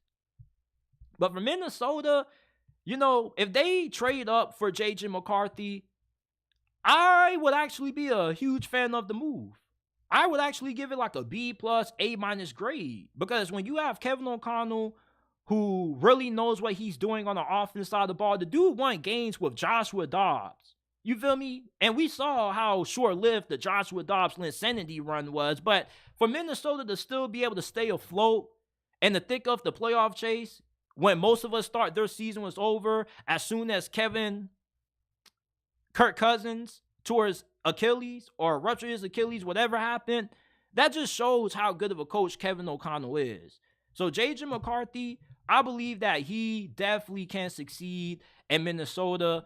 Is he the quarterback worth trading up a lot of assets to get? I believe so. If you believe that this is your guy and he potentially could go toe-to-toe and win you a Super Bowl against some of the best QBs in the game, you go ahead and you pull the trigger if you're Minnesota. So I got no problem with the Vikings trading up for JJ McCarthy. Is he overrated? He may be hell of overrated. His draft stock has risen a lot over the last couple of months during this draft process. But if you need a QB and you got an offensive-minded coach, you definitely should go ahead and roll the dice. Next thing I want to talk about is this. So, if you've been annoyed with the draft coverage that Caleb Williams has been receiving this year, then you're probably going to hate the amount of time people are going to spend after this year's draft is over talking about Shedeur Sanders and Travis Hunter, which both of them right now, at this moment, are projected to be potential top 5 selections in the 2025 NFL Draft. And Deion Sanders, on a recent episode on a podcast called $1 Million Worth of Game, really good podcast. If you're into hip-hop and things of that realm, go ahead, check it out.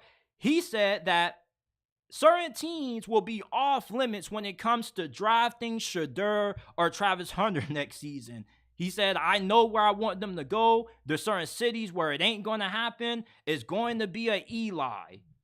And of course, there was a lot of backlash and criticism about Deion Sanders making this statement saying, oh, he's trying to be LeVar Ball. Oh, Shedeur Sanders is such a brat. Like, you go to the team that picks you. Like, no. If you feel like Deion Sanders making this comment and suggesting Shedeur to use his leverage of being able to pick the organization he wants to play for, then I really question your knowledge of the game of football.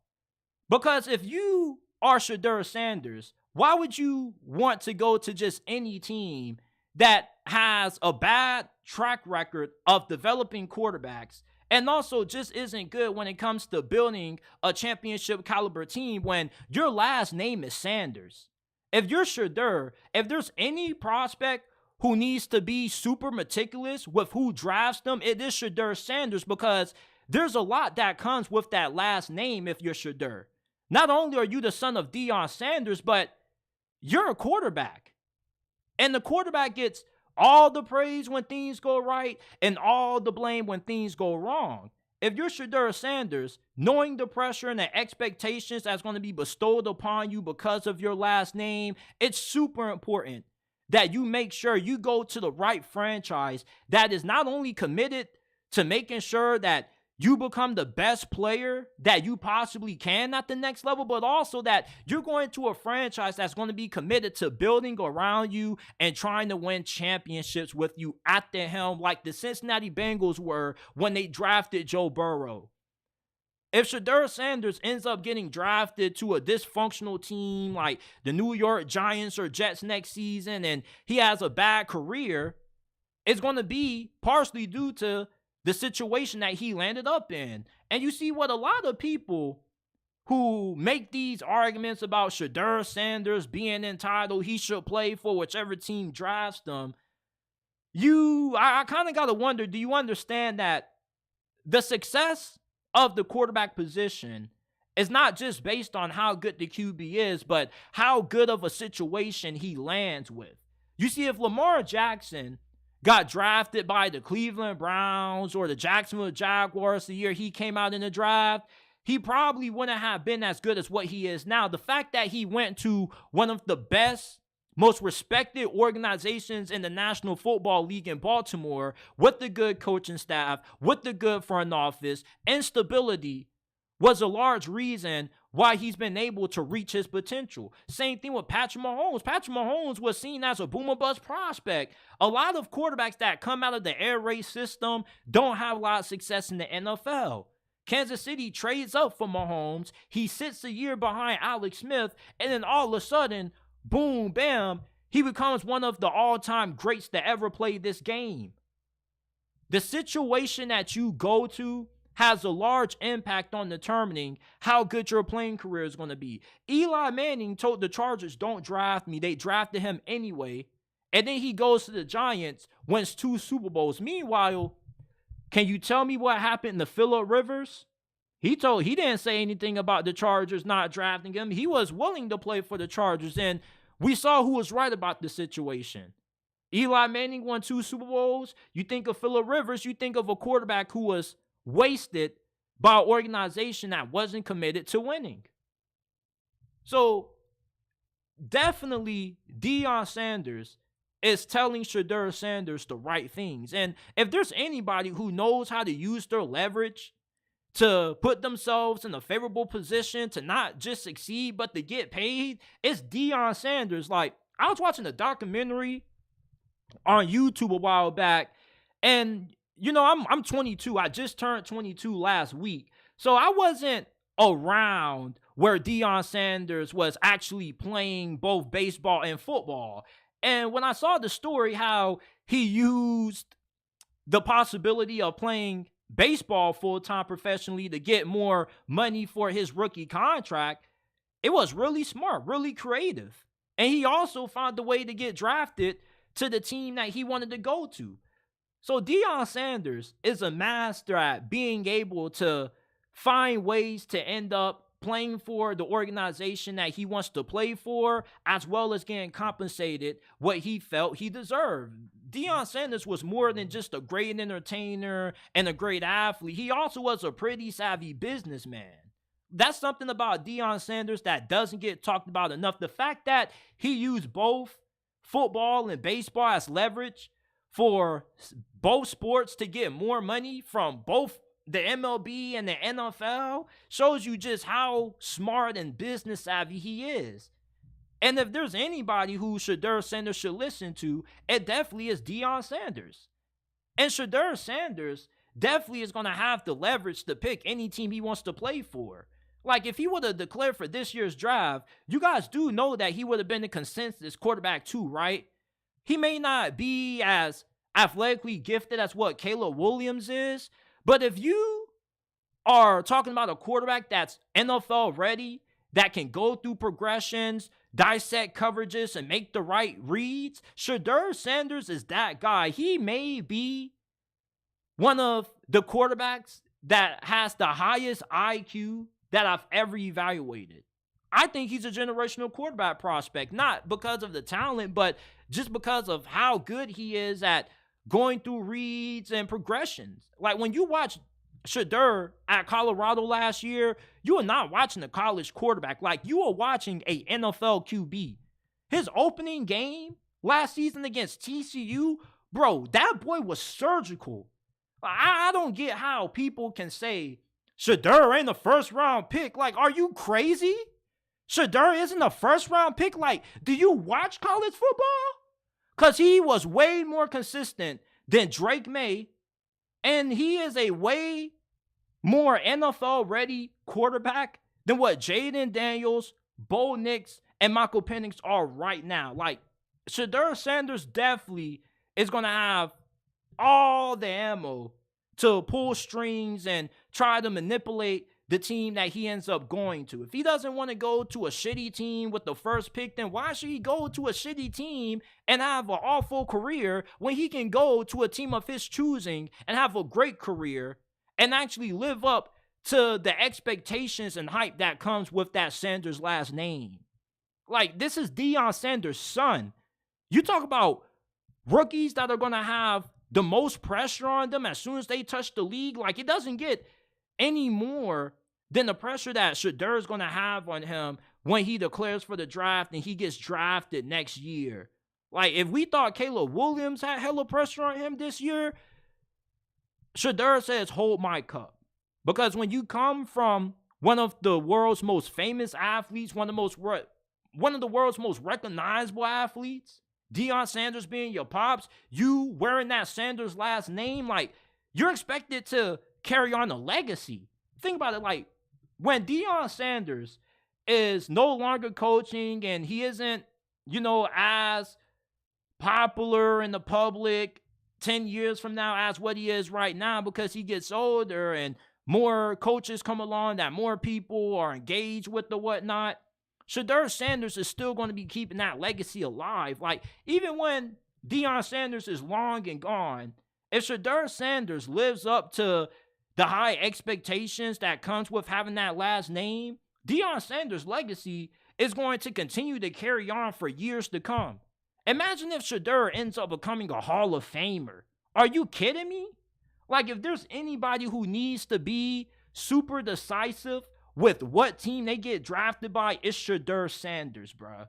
The pressure's going to be high, the expectations are going to be high, and you're not going to be able to live up to those lofty goals and expectations if you get drafted by a crappy organization.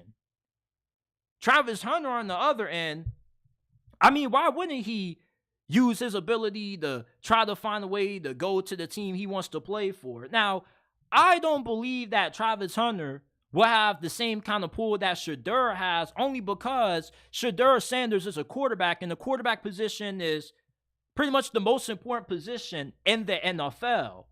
So therefore, you're going to have a little bit more leverage, a little bit more power to facilitate where you want to go.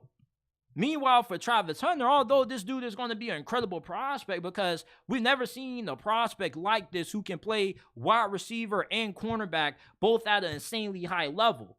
And he's expected to be a top 5 pick. Shedeur is probably going to be the first or second pick, and he probably goes off the board 2-3 picks after him. Travis Hunter, though, since you're not a quarterback, what really can you tell teams to try to force yourself to go to the team you want to go to?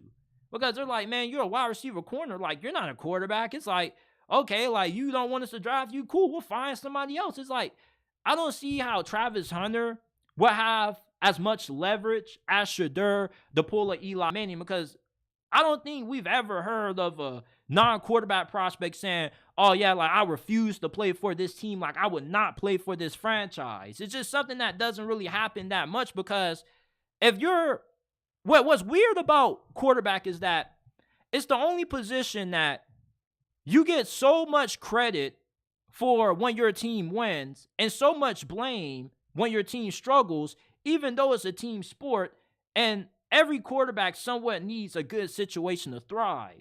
The only difference is that the quarterbacks like Patrick Mahomes, Josh Allen, and Joe Burrow, they can overcome certain limitations. They don't need as much as some of the other quarterbacks in the game. Their success is dependent on what they have around them. But if you're Travis Hunter and you play receiver and cornerback, does it really matter what team drafts you? You're playing receiver and cornerback. Like, you could be a great corner or a great receiver on a crappy team.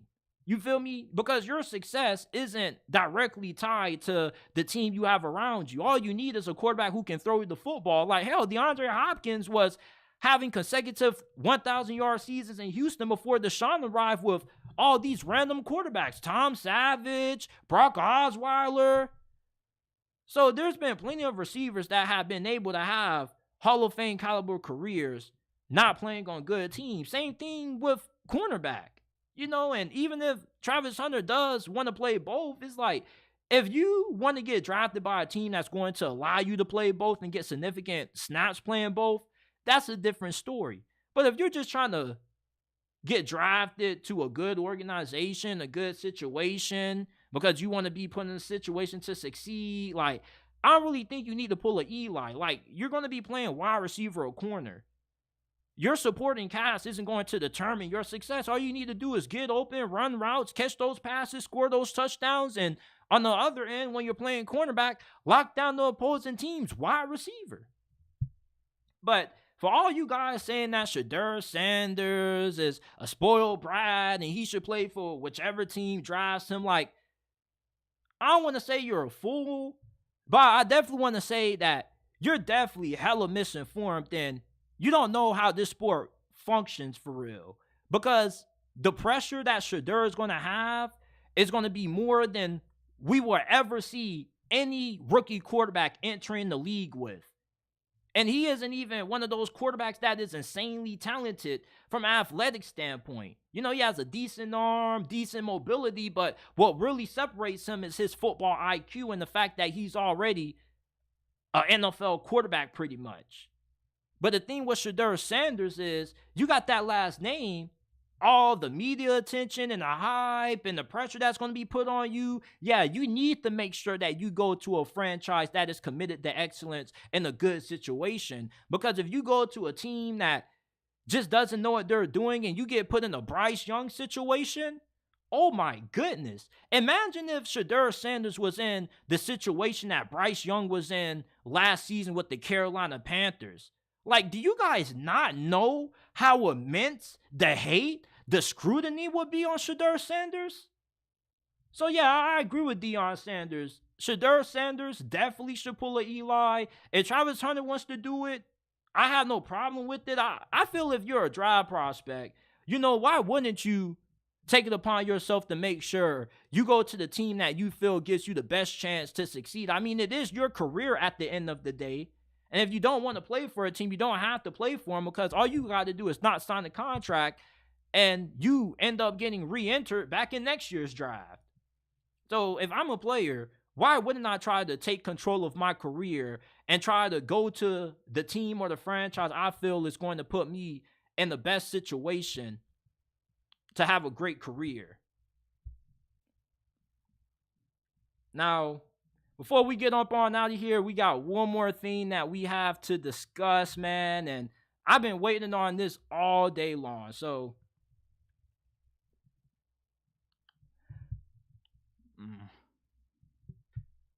trying to find my chapstick, man. My lips are super chapped. I can't find them right now.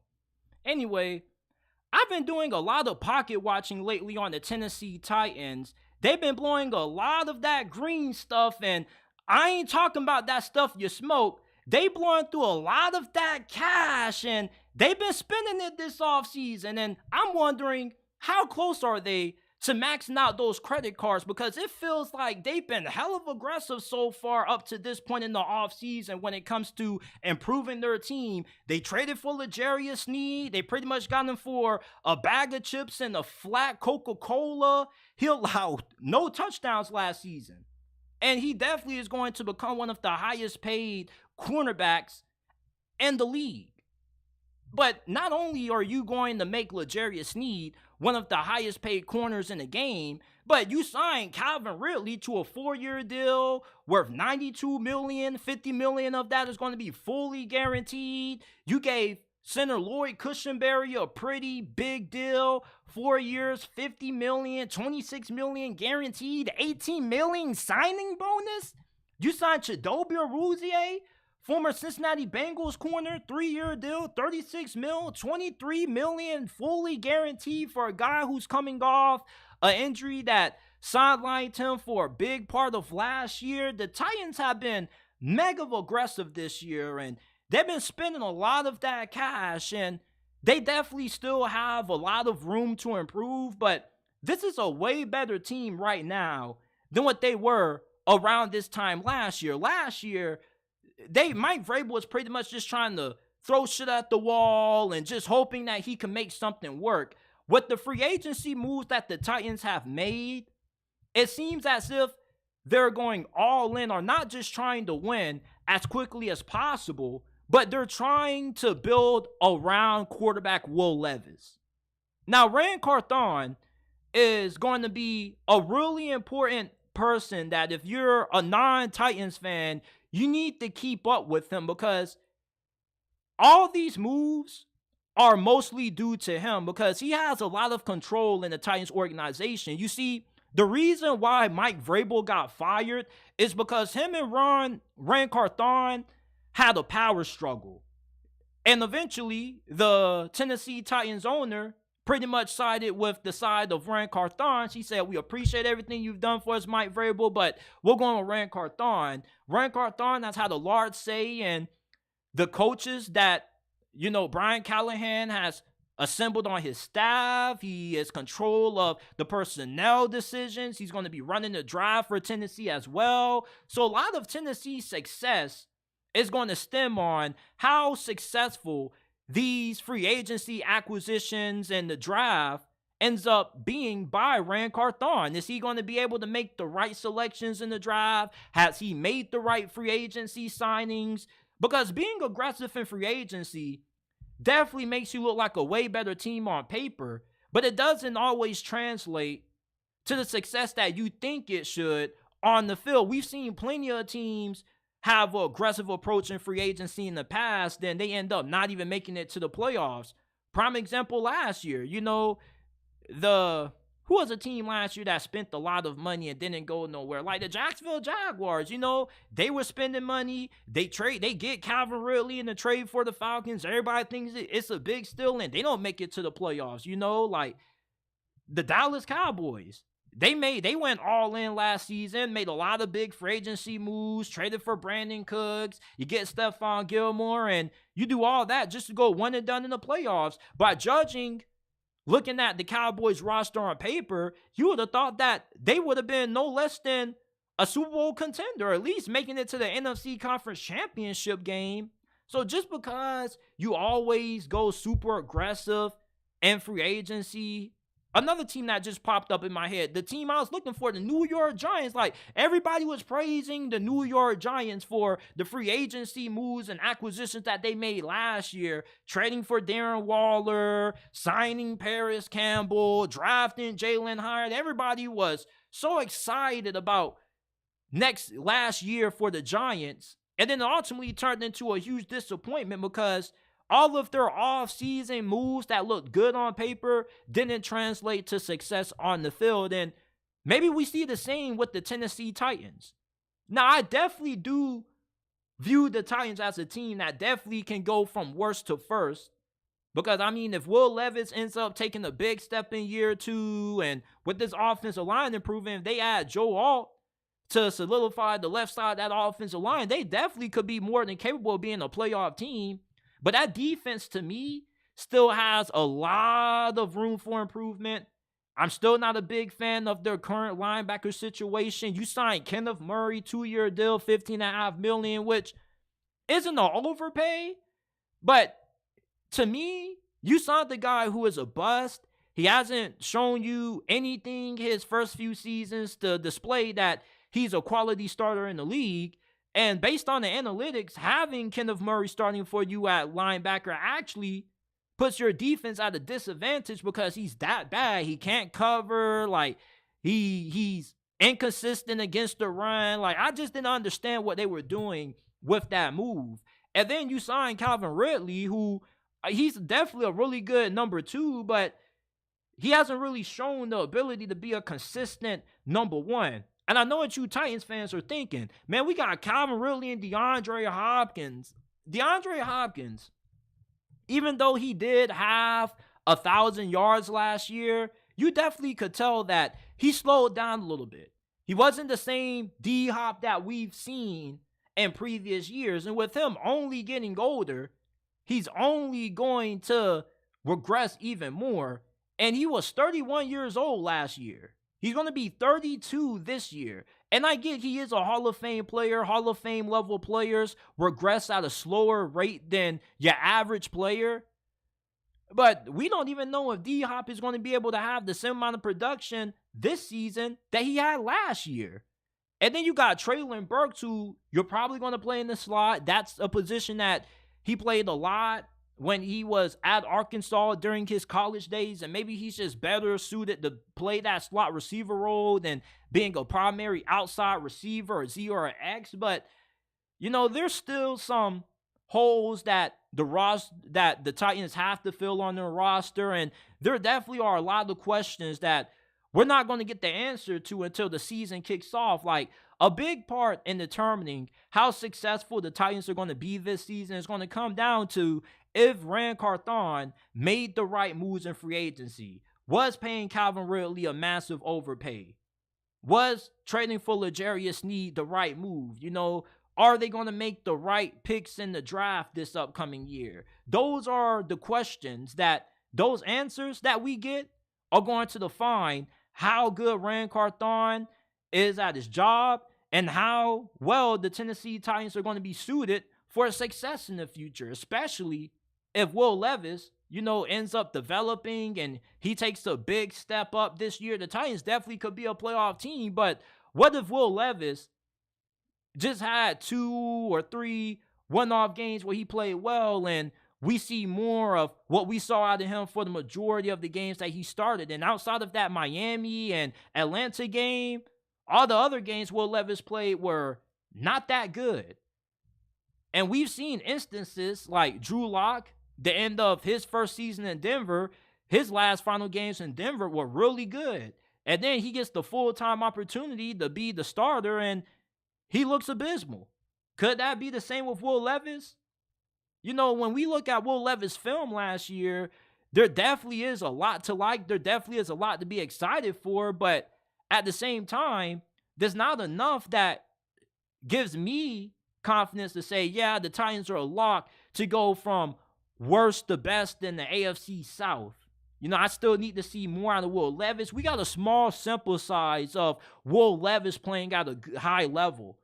We don't have a large sample size of Will Levis playing at a high level on a consistent week-to-week basis like we've seen out of C.J. Stroud and sometimes out of Trevor Lawrence. But I do like what the Titans have done in free agency up to this point. You definitely have to be aggressive. You want to try to win now, and you got an opportunity to win now because the division is wide open. Everybody thinks that the AFC South is Houston's to lose, and it's the same mistake that people made with the Jacksonville Jaguars around this same time last year. People were already assuming that the AFC South was the Jaguars to lose, and out of nowhere, the Texans came and won it. And the same thing could be said about this division this year. Houston looks like the favorite, but Tennessee could come out of nowhere if all of these acquisitions and moves that were made by Ran Carthon end up panning out. I definitely believe there's a path to Tennessee being the biggest surprise team in the league in 2024. But overall, you know, I still want to see what Tennessee does in the draft. That offensive line still kind of concerns me. Your defense definitely looks really good with what you have on the secondary. I'd rather just take a wait and see approach with Tennessee because I've seen how these teams that have dominated free agency in the offseason have done when the actual season kicks off, and they don't really do too much of anything most of the times. This is it for this episode of the JT Sports Podcast. I appreciate you guys for tuning in to this long 2-hour episode that we have today. If you enjoyed, hit that like button, subscribe to the channel. Remember that we're not just a YouTube channel. We are a podcast. We are available in an audio format on every podcasting platform: Apple, Google, Spotify, Amazon, wherever you get your podcasts from. The JT Sports Podcast is available. Follow us on Instagram at JT Sports _ and on X at JT Sports ___. And I will see you guys